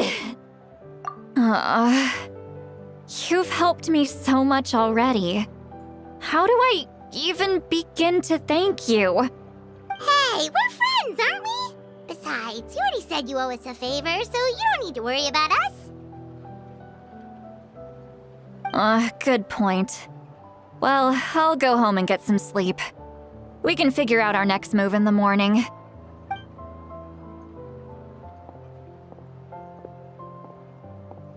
Friends. I like the sound of that. Auroron's probably back with the captain, don't you think? You mean about the backup plan? Do you really believe what the captain told us? Yeah, you're right. We should just go to her directly. But she's probably asleep. We can find her first thing in the morning. For now, let's... go to bed.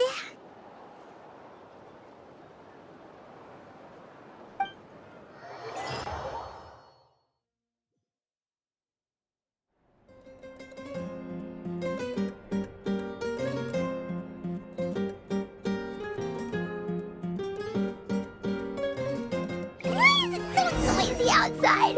Paimon still half asleep. Well, guess we should see what's going on.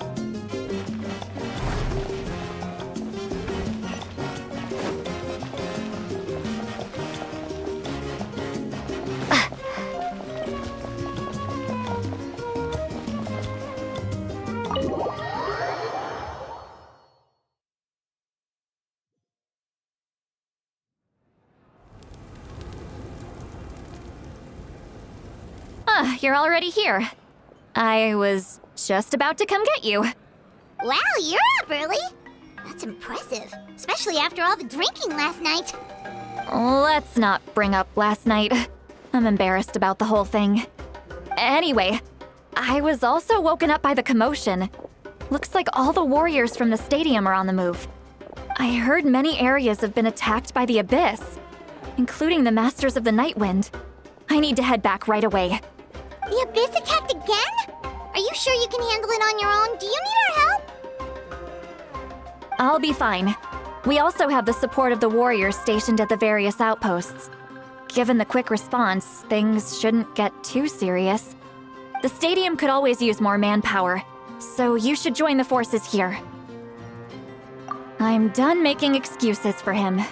He's not a child anymore. He needs to take responsibility for his actions. I was the one who vouched for him, so I need to report back to the Speaker's chamber. I'll accept however they choose to handle the situation. But I should be able to convince them to let me go back to my tribe first to deal with the attack. As for the ancient name, once we handle this crisis, I'll talk to Shilonen right away. Don't worry. I never forget a promise to a friend. Thank you. All right, I need to start heading back. She left in a hurry. The situation must be really serious. Oh, looks like a lot of people are heading to the stadium. Let's see what's going on.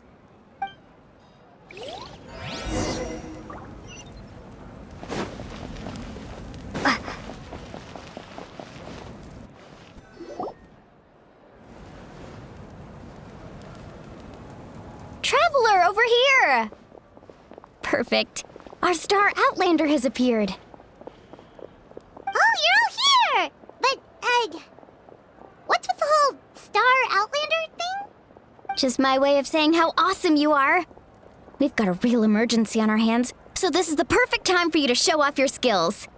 Alright, but can we get a quick rundown of the situation first? The Abyss suddenly attacked the Collective of Plenty, the Masters of the Nightwind, the Children of Echoes, and a number of our camps and outposts in the wild. Yes, and the attacks are increasing in frequency. The tribes have plenty of defenses, so they're safe for now, but I can't say the same for the adventurers and merchants stuck in the wild. Chaska and I have been searching for survivors and treating the wounded. We just got back, but we need to head out again soon. I plan on heading back to the Collective of Plenty, just in case my tribe needs me. What about you, Mualani? Where are you gonna go? I'll go help the Children of Echoes. They're the closest, so I can start fighting right away. What about you guys? We could go together. Yeah, that does sound important. No worries. Just leave the Children of Echoes to us. Who knows? Maybe yours truly will have the Abyss on the run by the time you're finished. That would be pretty great, actually. I hope my tribe gets through okay. It'll be fine. Your tribe doesn't do all that bodybuilding for nothing. Let's part ways here for now. And most importantly, be careful, everyone. Oh, and some of us need to avoid getting contaminated by dangerous-looking substances. That will make my job a lot easier. Koichi, do we really have to do this now? It's alright. She's just looking out for everyone. Alright, let's hurry up and talk to the Pyro Archon so we can help the others.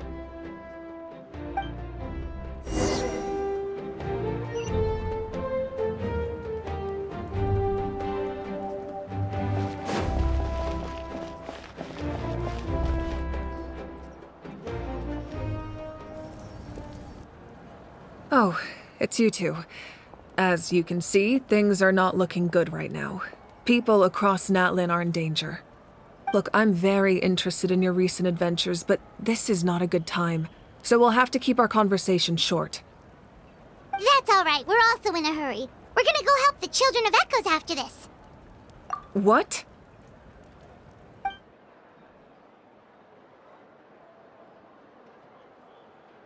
So he thinks my plan is too risky. He thinks I'm being stubborn. I shouldn't underestimate the Fatui's ability to gather intelligence. The Gnosis does have that function, but there's more to the story. I will answer you honestly, but you must help me keep this a secret. I can use the power of the Gnosis to save Natlan, but it comes at a heavy price. The Gnosis would drain all the souls and memories from the Night Kingdom and weave them into a giant net, which would surround the ley lines and protect them against abyssal corrosion. Wait, you can use souls to weave a net? But does that mean... Yes. It means sacrificing those souls in the process. Souls are just another form of life. The cruelty of this method is self-evident. The Night Kingdom not only houses the souls of the dead, but also our memories and legends. Using the Gnosis means converting all three into material for the net, erasing our history and culture. Even then, the net can still become corroded. If we cannot find a way to repair the damaged ley lines before that happens, then all those sacrifices are for nothing.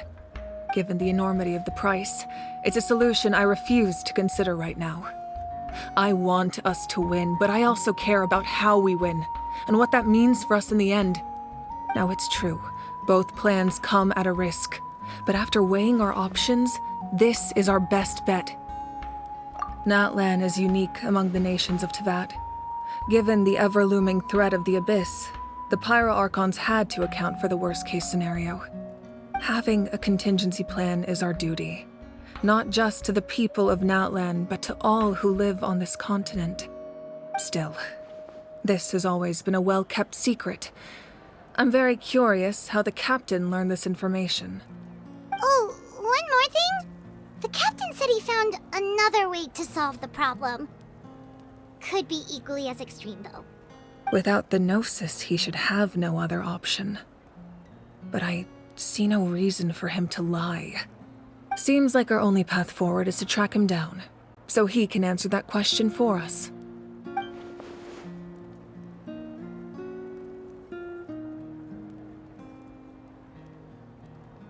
Judging by your expression, you must have doubted me, even if just for a second. Not even a little! We would never... Wait, what are you talking about, Traveler?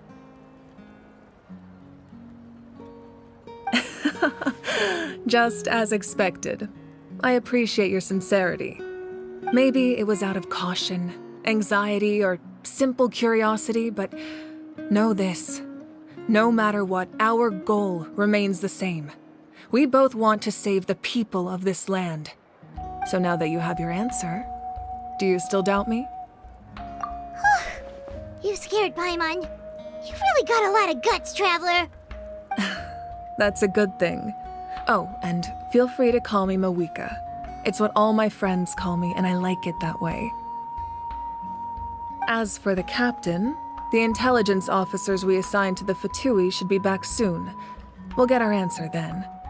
That's great! Sounds like we just have to wait a little longer.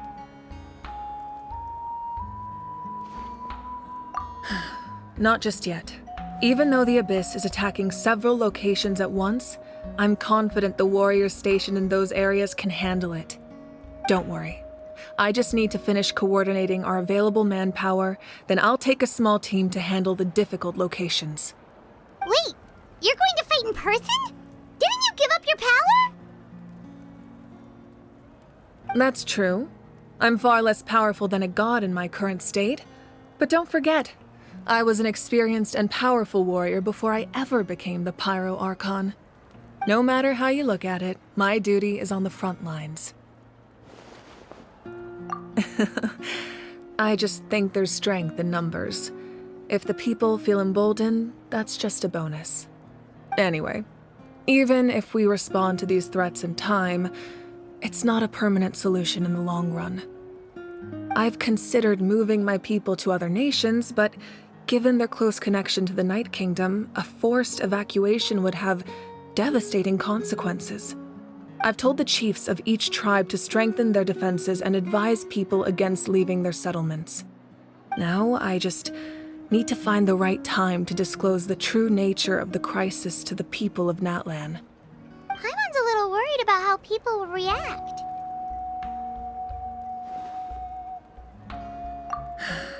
Yes, but that won't be the only response.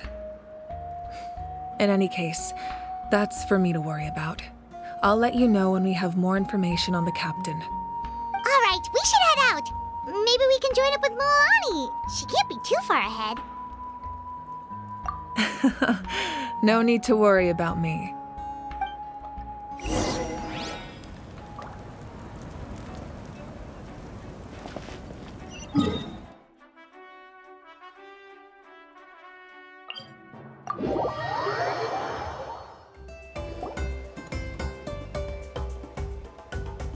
Quick, over here! To safety!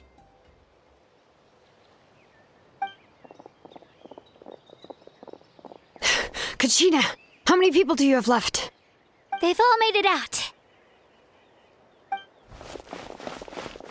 It's the Traveler and Paimon! They're here!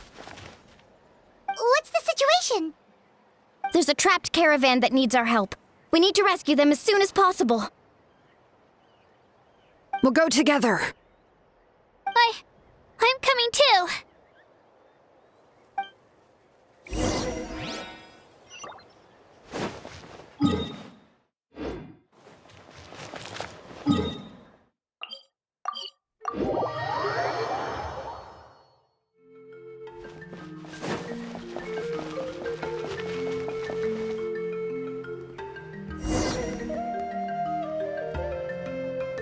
Stay safe. We've got this.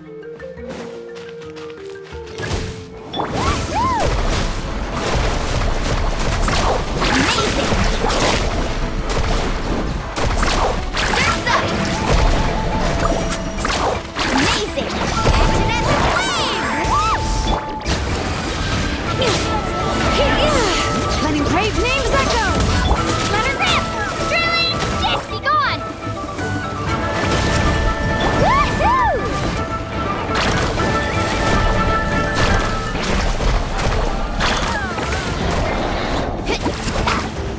Bring it!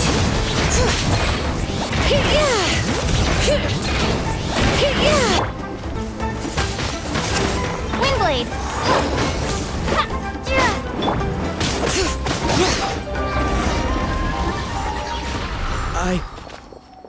I really thought I was done for.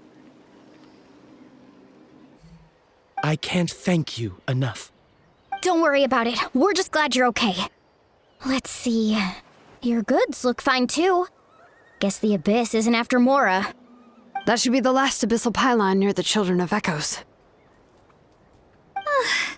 That was scary, but we did it! By the way, where's Lolly? I thought she would come with you. The Masters of the Nightwind also got attacked, so she went back to help her tribe.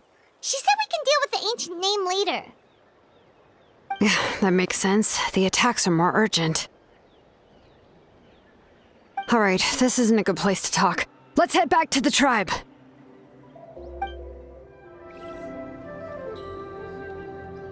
Looks like a few people were hurt after all. Oh, I should have got here sooner.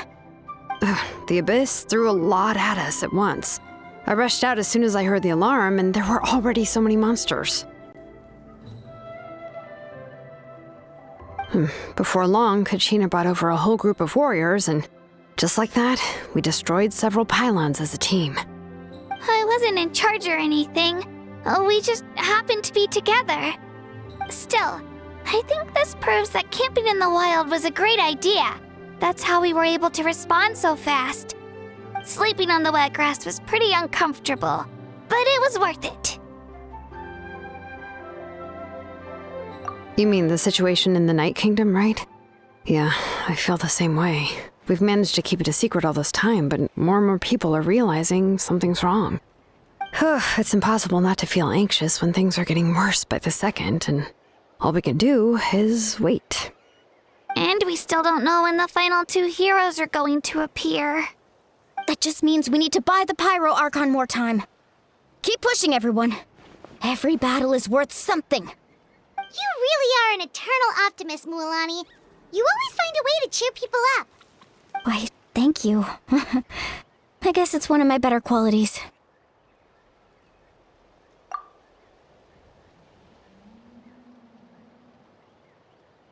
So, specifics aside, the Pyro Archon confirmed the Gnosis can resolve the crisis, but it comes at a huge price.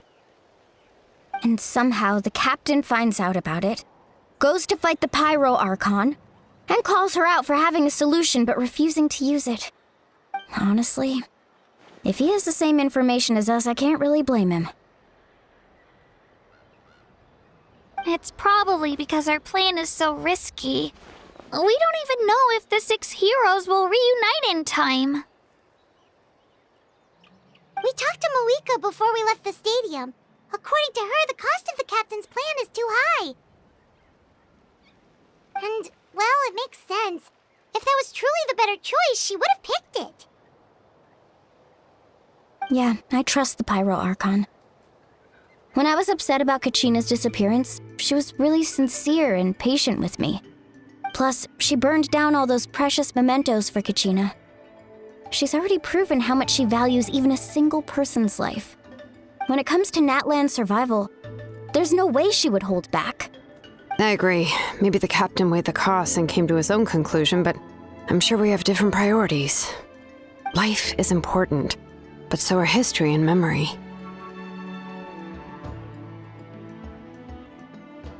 As the Archon, she can't tell us everything, but it seemed like she wasn't holding anything back this time. The next question is, if the captain found a new way to save Natlan, how come the Pyro Archon has never heard of it? Yeah, and isn't he from Snezhnaya? Why would the Fatui want to save Natlan?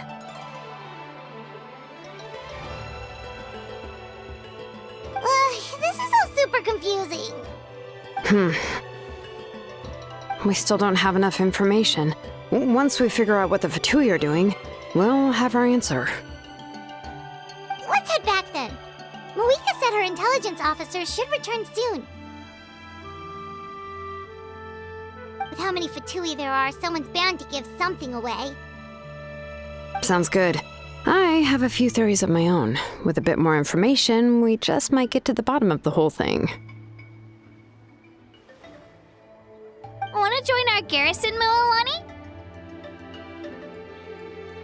I was just about to ask. Count me in.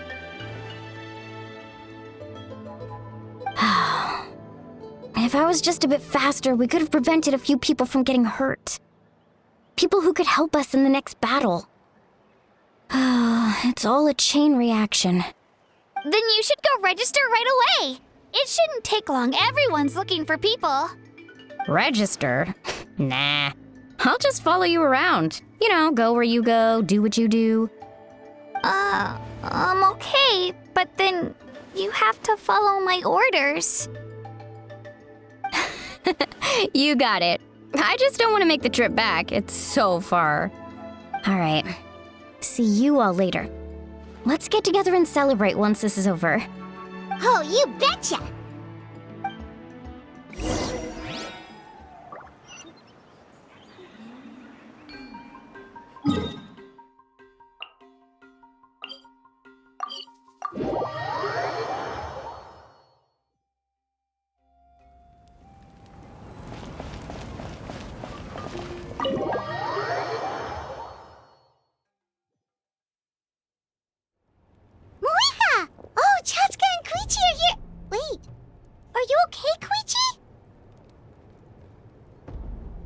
I'm fine.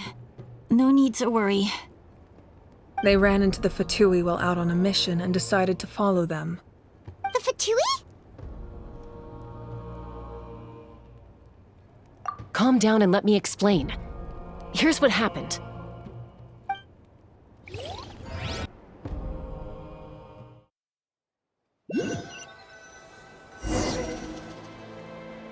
Watch out.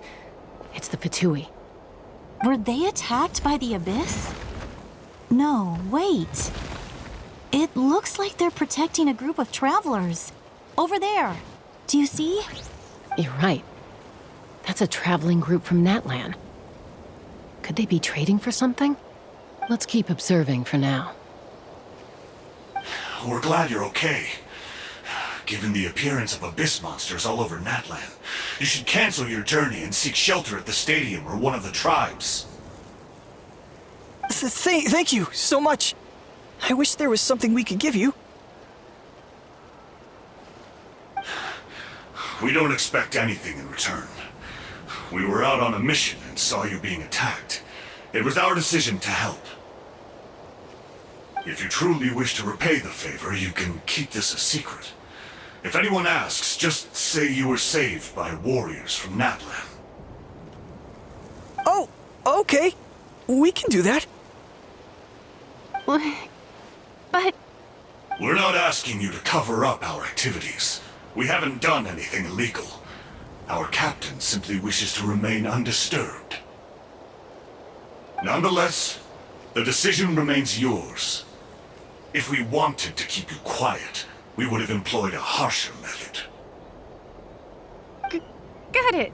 We'll get going now. Did you hear that? They mentioned a captain. Isn't that who the Pyro Archon is looking for? Exactly. We could be onto something big. Still, there was no trade. They were just helping people in need. I didn't sense an ulterior motive. I didn't believe the captain when he said he wanted to save Natlan. But based on what we just saw, it's possible he was telling the truth. Maybe we've been wrong about the Fatui this whole time. It's too early to say. Let's follow them and see what's really going on.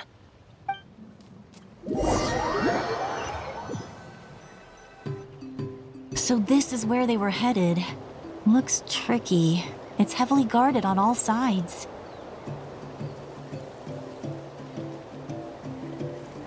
Koichi, wait for me here. I'll go in and check it out. Oh, no you don't. How are you planning to get through all the guards? Look, I can use this terrain to my advantage. With our tribe's special way of getting around, I doubt they'll see me coming. We still can't see anything on the inside. What if you can't find cover? You won't have anyone to watch your back if you go in alone. The more heavily guarded the location, the more valuable the secrets. Even if the captain isn't here, we can still figure out what the Fatui are planning. That intel is worth the risk. Fine. You're not gonna listen to me anyway, so let me come with you. That's even more risky. You've been running around saving people for days. You're already at your limit. I'm confident I can protect myself. I'm not sure you can say the same. At least right now. I can. You really believe that?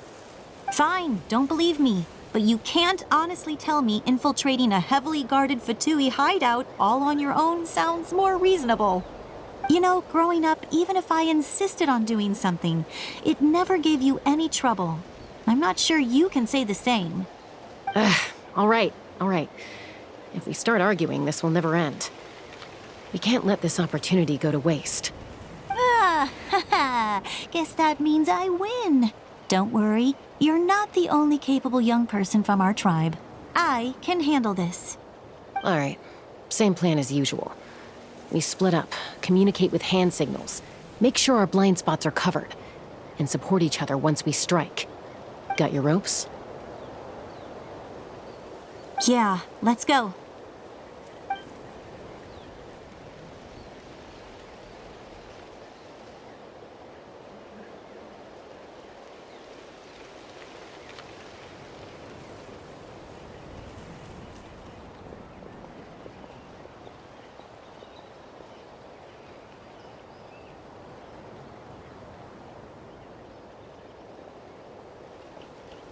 The Fatui have eyes all over this place. I should wait for Koichi's signal.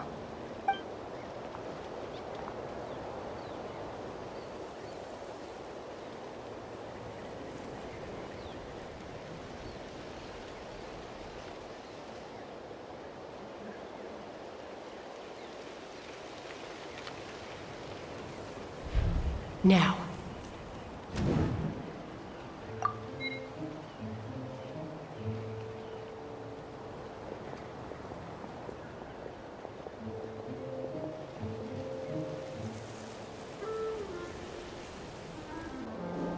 Not sure how many chances I'm gonna get. I need to act.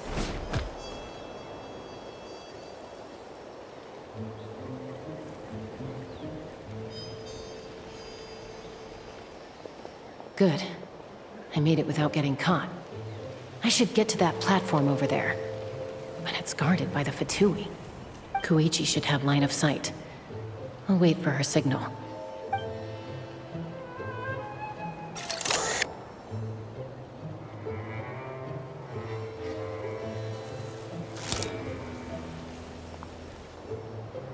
That's it.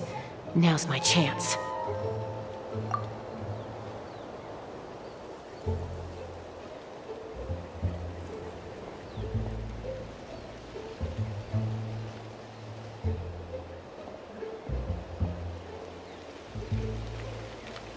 It's no use staying in one place. I should keep moving.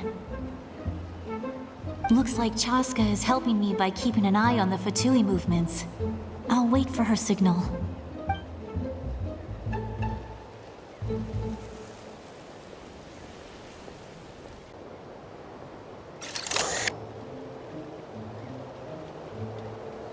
Time to move.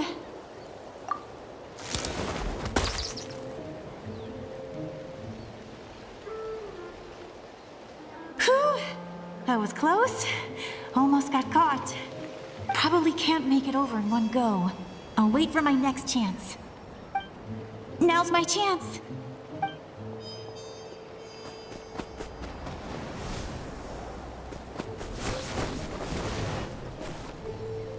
I made it!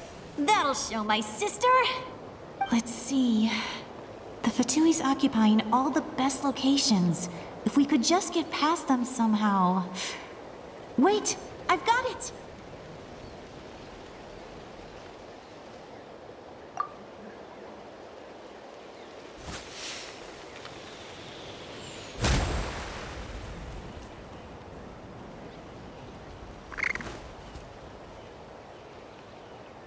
Huh? What's that noise? Did something explode? Oh! It stings! What the heck is that? What do you think you're doing?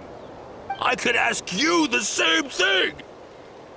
Good, they're arguing. Looks like they just needed an excuse. They've probably had enough of this job already. The people on the hill over there left to help their comrades. This is our chance.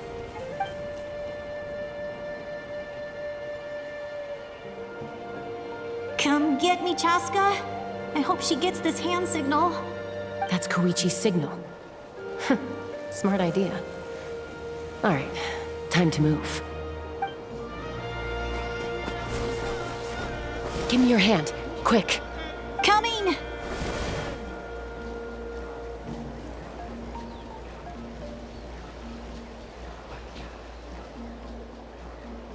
I checked, and this way is completely clear.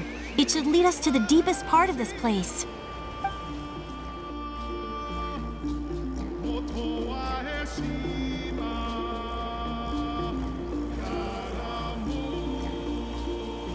Well, I was pretty helpful, right? You know, everyone usually jumps at the chance to work with me.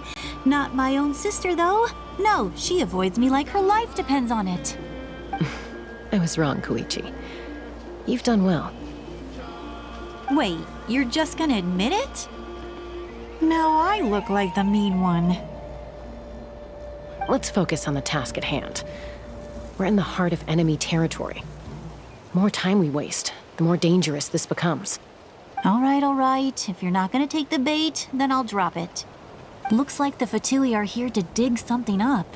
I'm surprised they mobilized this many people.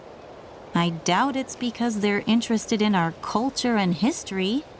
It seems like they're looking for a dragon relic called the Source Mechanism.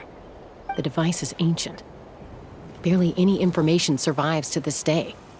And even people from Natlan don't know how to use it. Why would this be the Fatui's target? Not bad. Looks like it's in good shape.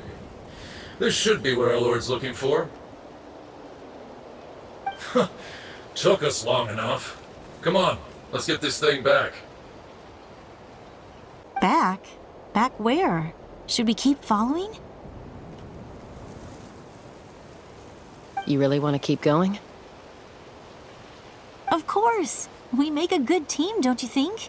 No reason to stop now. What was that sound? Uh-oh. We've been spotted. Time to go. Falling rock incoming! Watch out for your gadget! What?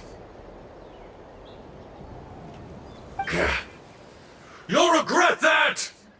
After them!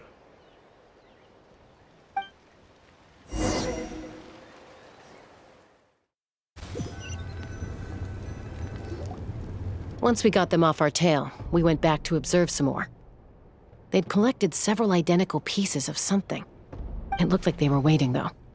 So we decided to come back. So, Koichi got injured trying to get them off your tail? She pushed herself too hard and collapsed on the way back to the stadium. Well, I didn't cause you any trouble while we were fighting, right? So my perfect record remains. You've done very well. I could make a comment on knowing your limits, but it's not my place. I know. I'm already reflecting on my actions. So, our current intel suggests the Fatui is after the Source Mechanism. The device is a complete mystery, even to us. What does the captain want with it? I have no idea. But it's safe to assume the device could serve a similar purpose to the Gnosis. Shilonen, I need you to gather every scholar in Natlan familiar with the secret source. I'll get right on it. Thank you both for your hard work. Koichi, it's time for you to get some rest. Oh, and there are gifts from your patients waiting at the speaker's chamber. I've prepared a small gift of my own as a token of gratitude. I'll send it to your home along with the others. My patience. That's so nice of them. Guess that means I'm doing something right. You don't need to give us anything, Archon. We were just doing our duty for Natlan. I should take Koichi home now. Well, if Koichi doesn't want her favorite Saurus crackers, then... I accept. Thank you, Archon. What am I gonna do with you? There's some for the rest of you as well. They're one of my favorites too, so don't be shy. I'll start investigating the Source Mechanism right away. If I learn anything, you'll be the first to know. Yummy snacks!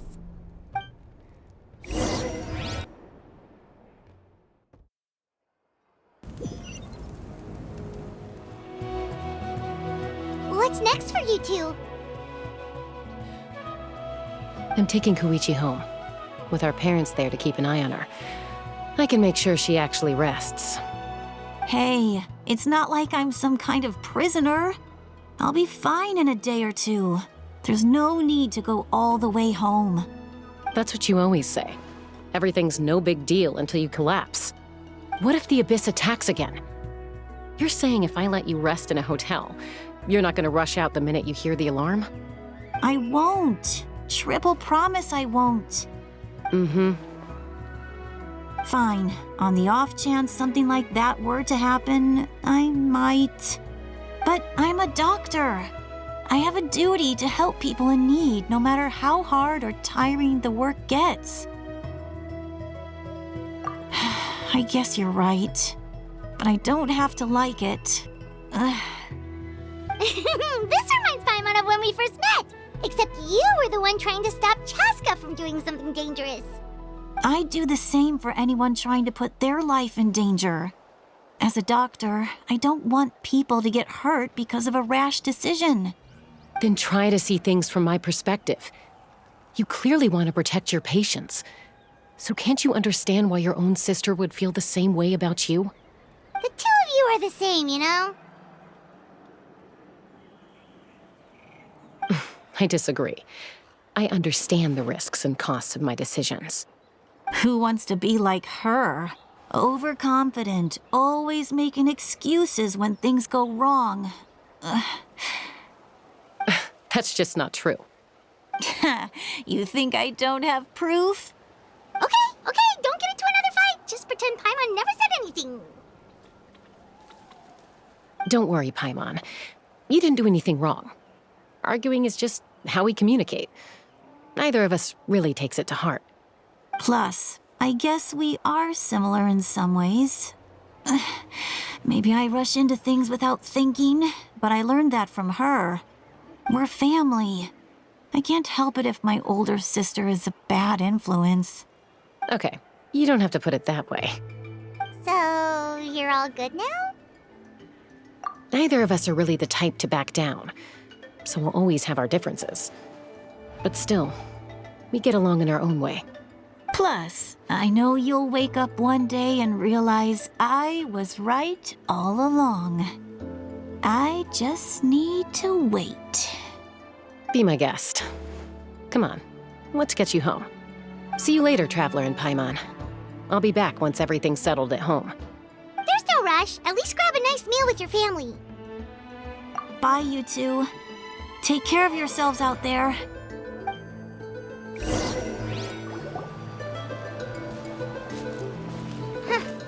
Those two will probably make up for real at some point, right?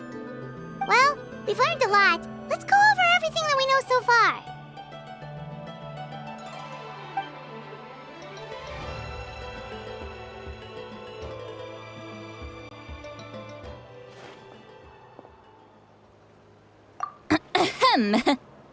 Sorry for popping up out of nowhere. Again.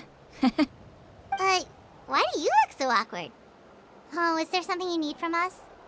Okay, I won't beat around the bush. Oh, and I'm sorry for interrupting your rest.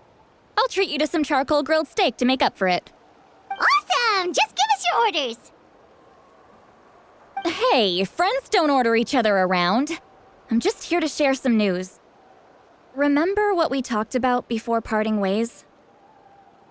Oh yeah, you mentioned how Auroron has always wanted to save Natlan, and something about his soul being fragmented.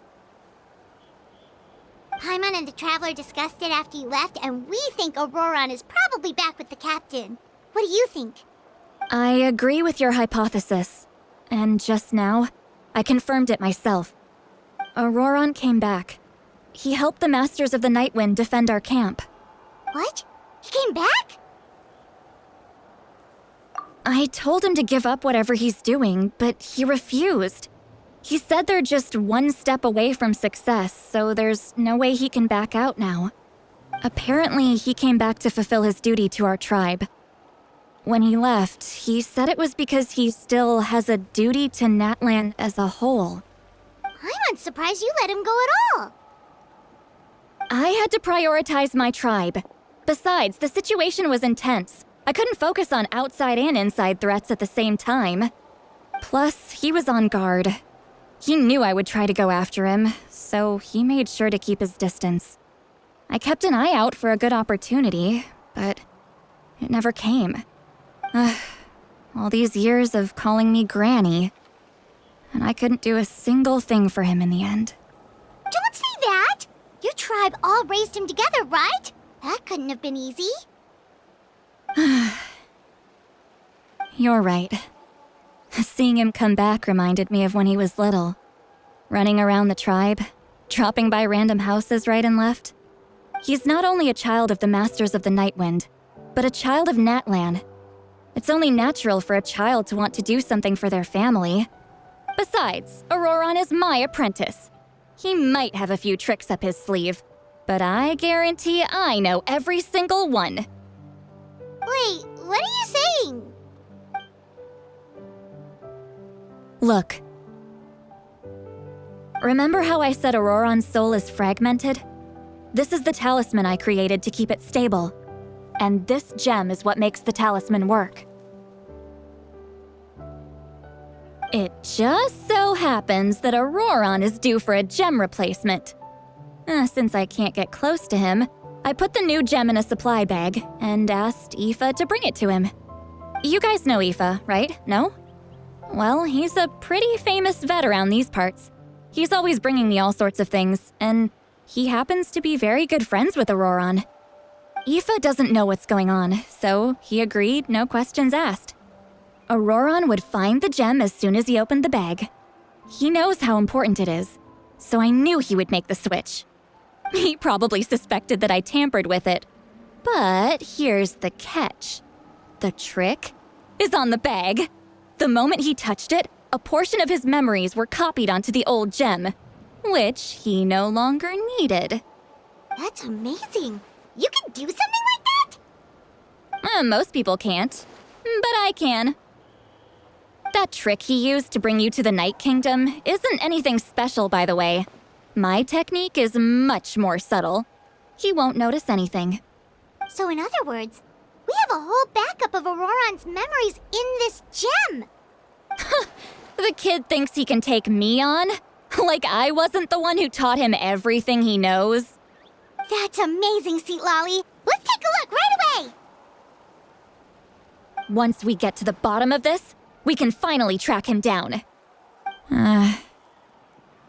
I know he thinks of me as his grandma, but do you think he'll get mad at me for this? You can be honest. That's a tough question. Paimon doesn't have a grandma, so she's not the best person to ask. To be honest, I've always doubted my ability to look after him. I didn't stop the ceremony all those years ago, and now I'm useless again. But if I stop here, it will haunt me until I'm 500 years old. Every night I'll wake up in a fit of anger. Yeah, you're right. First anger, then tears. Oh, wait! Who are you calling a crybaby? You're just making it worse, Traveler. I need to look at his memory. Even if he resents me, refuses to see me, or runs away for good, I don't care, and I won't blame him. A family does whatever it takes to protect their own. You sure you'll be okay? We can come with you if you want. Did you just say you'll come with me? Is that okay? We have a pretty good reason to see it too, don't we? Because, right, we need leads on the Fatui. You really mean it? Fine, you can come. Just promise me you'll see this through. No backing out. Got it? Don't worry, we're professional adventurers. Then I place my trust in your professionalism. All right, time to sneak into someone else's memory and engage in some, unwanted spying. You heard it here first. I wouldn't be doing this if I had any other choice. Are you ready?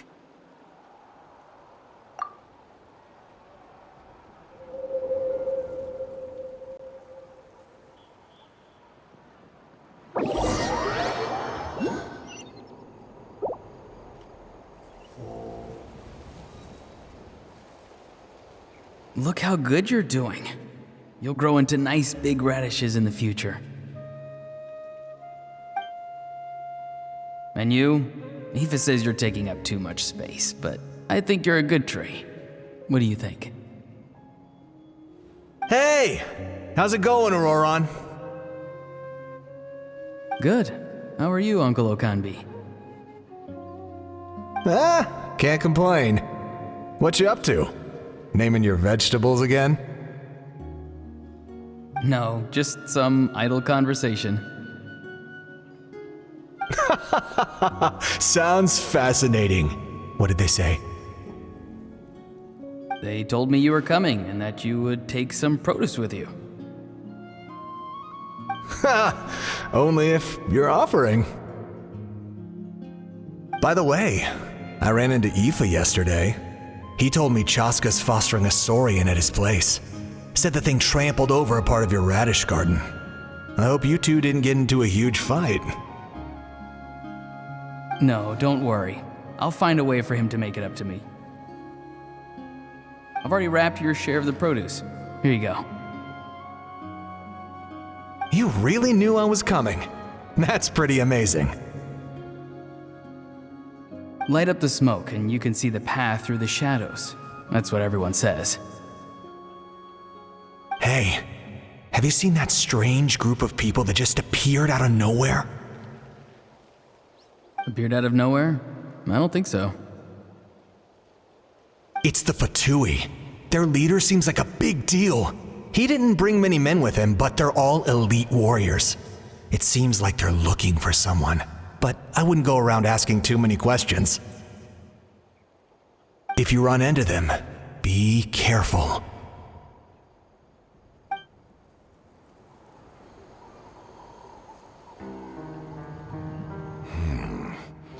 You're from the Masters of the Nightwind, are you not? Why do you live here alone? I enjoy living by myself out in the wild. I guess you're from the Fatui, the one everyone's calling a big deal. Not an inaccurate description. I'm looking for someone who may be known to you. Citlali is her name. Granny? What does an Outlander want with her? I've heard the name. You have business with her?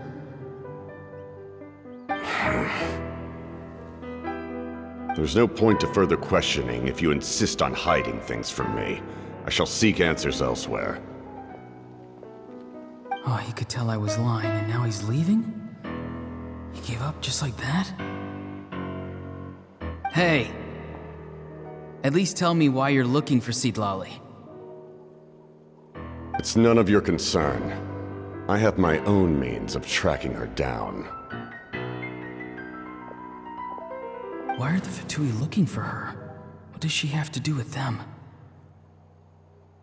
I can't just let them go like this. I have to figure out what they're planning.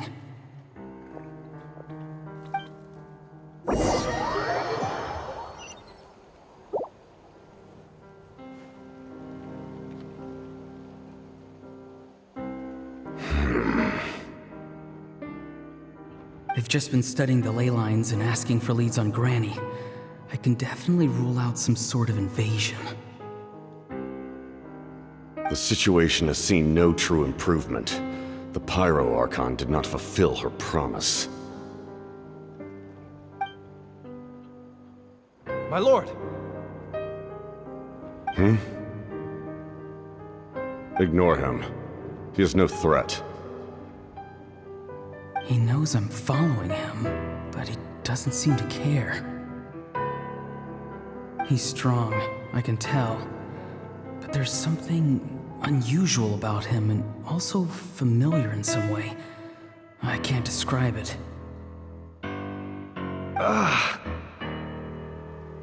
What is it? My lord, I feel dizzy. A ley line disturbance. Certain presences have been forced to wander outside their rightful realm.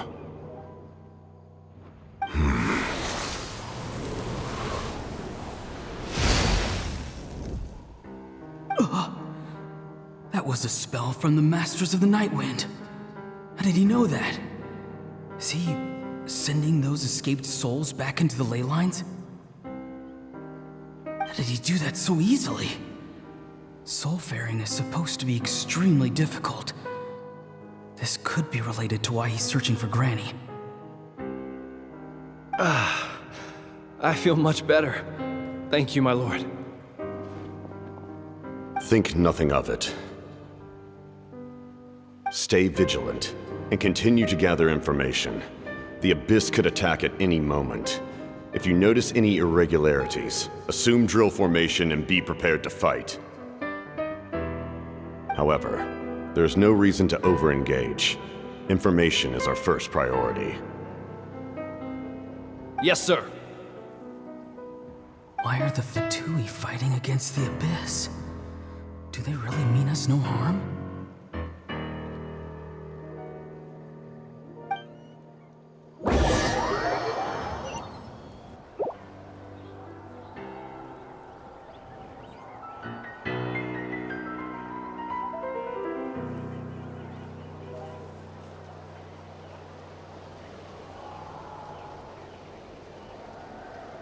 I've been following him this whole time and still they ignore me? Do they really not care? It seems like his subordinates refer to him as the captain. Never heard of him before. And now he's headed to the stadium. That's unusual. Oh, what is he gonna do? You two, with me. Everyone else, wait here as instructed. Send word to the other teams to retreat immediately if this fails. Yes, sir. He's going inside? But the Pyro Archon is in there. What does he want with her? Forgive me, my lord. Allow me to check one more time. Do you truly wish to do this? The time for idle observation is over. It now falls on me to act. This nation is out of time. Yes, sir.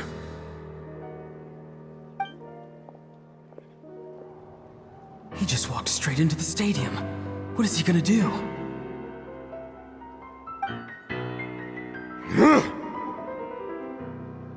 They're both incredibly strong. How long will they have to fight until someone comes out on top?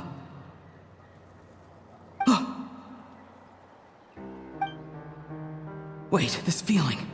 Just like the other day near the ley lines, it's faint, like a soul's trying to escape. Where is it coming from? Is that why he's looking for Granny? If he dies here, then all clues will be lost. I can't let that happen.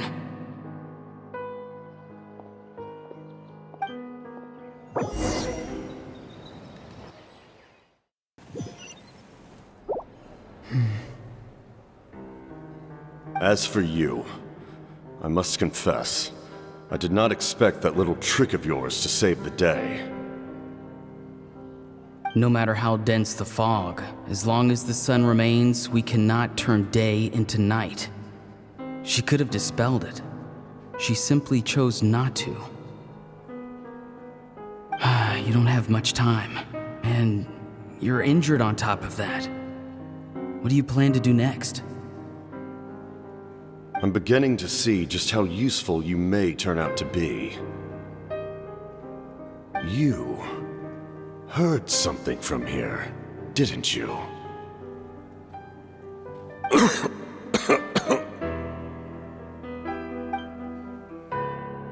No need to force yourself. I've never seen anyone match the Pyro Archon in battle before. I didn't expect you to intervene at such a critical moment. You know I've been following you. Why didn't you stop me?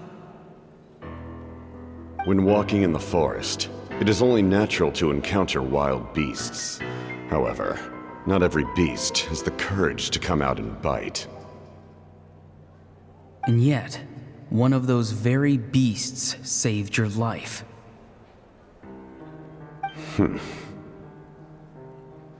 Then speak. What do you want? I didn't save you because I wanted something. My soul is more perceptive than others. I can sense that the ley lines are extremely weak. I don't know what the Pyro Archon is planning. Can she really save us? The questions you asked her just now, well, I've had very similar doubts. So I felt like I had to help you.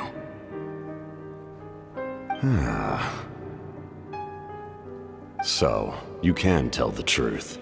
That was quite a reckless decision to make. I'm not sure you realize that. There's no turning back for me now. What I did back there is going to get me in a lot of trouble. You attacked the Pyro Archon in broad daylight, and I used my spell to save you. A single glance was likely all it took for her to recognize my tribe. So, we're in the same boat. Seem to care little for my thoughts on the matter. It's too late for that. Start from the beginning. Why are you looking for Citlali? Do you know her? Explain your relation to her first. I know you two are acquainted. It was obvious the moment I mentioned her name. Citlali is my elder and my teacher. She taught me everything I know. It's my duty to protect her. If you truly wish to protect her, you should have let me perish at the Pyro Archon's hand. Yet, you chose otherwise. Do I really need to tell you what that means? I want to do something to change Natlan for the better. Something I can accomplish with my own two hands. You're stranger than anyone I've ever met. But maybe, just maybe, you can show me the way. Strange? Citlali is said to be the legendary Granny Eatsley, someone capable of communicating with the Wyub, and the Wyub are the key to information on the Night Kingdom. Why do you need knowledge on the Night Kingdom? That is not something you need to know. Don't forget, I saved your life. Do you not believe the Fatui capable of betraying a debt? People can lie, but souls cannot. I can tell there's a weight to your soul, a sense of justice. You may not live among your tribe, but you certainly know their tricks. I apologize for my rash judgment. You are more capable than I imagined. Let's go. We'll see if you have what it takes to join my plan.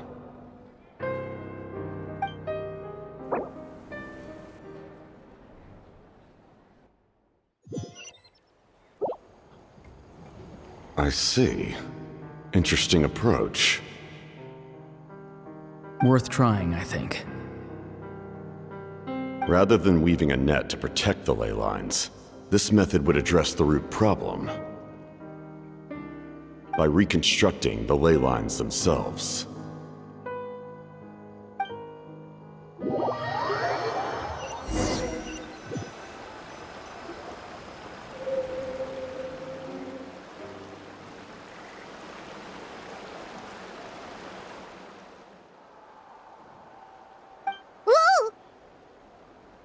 Traveler, Paimon. Are you two all right? Paimon's fine, just, a little dizzy.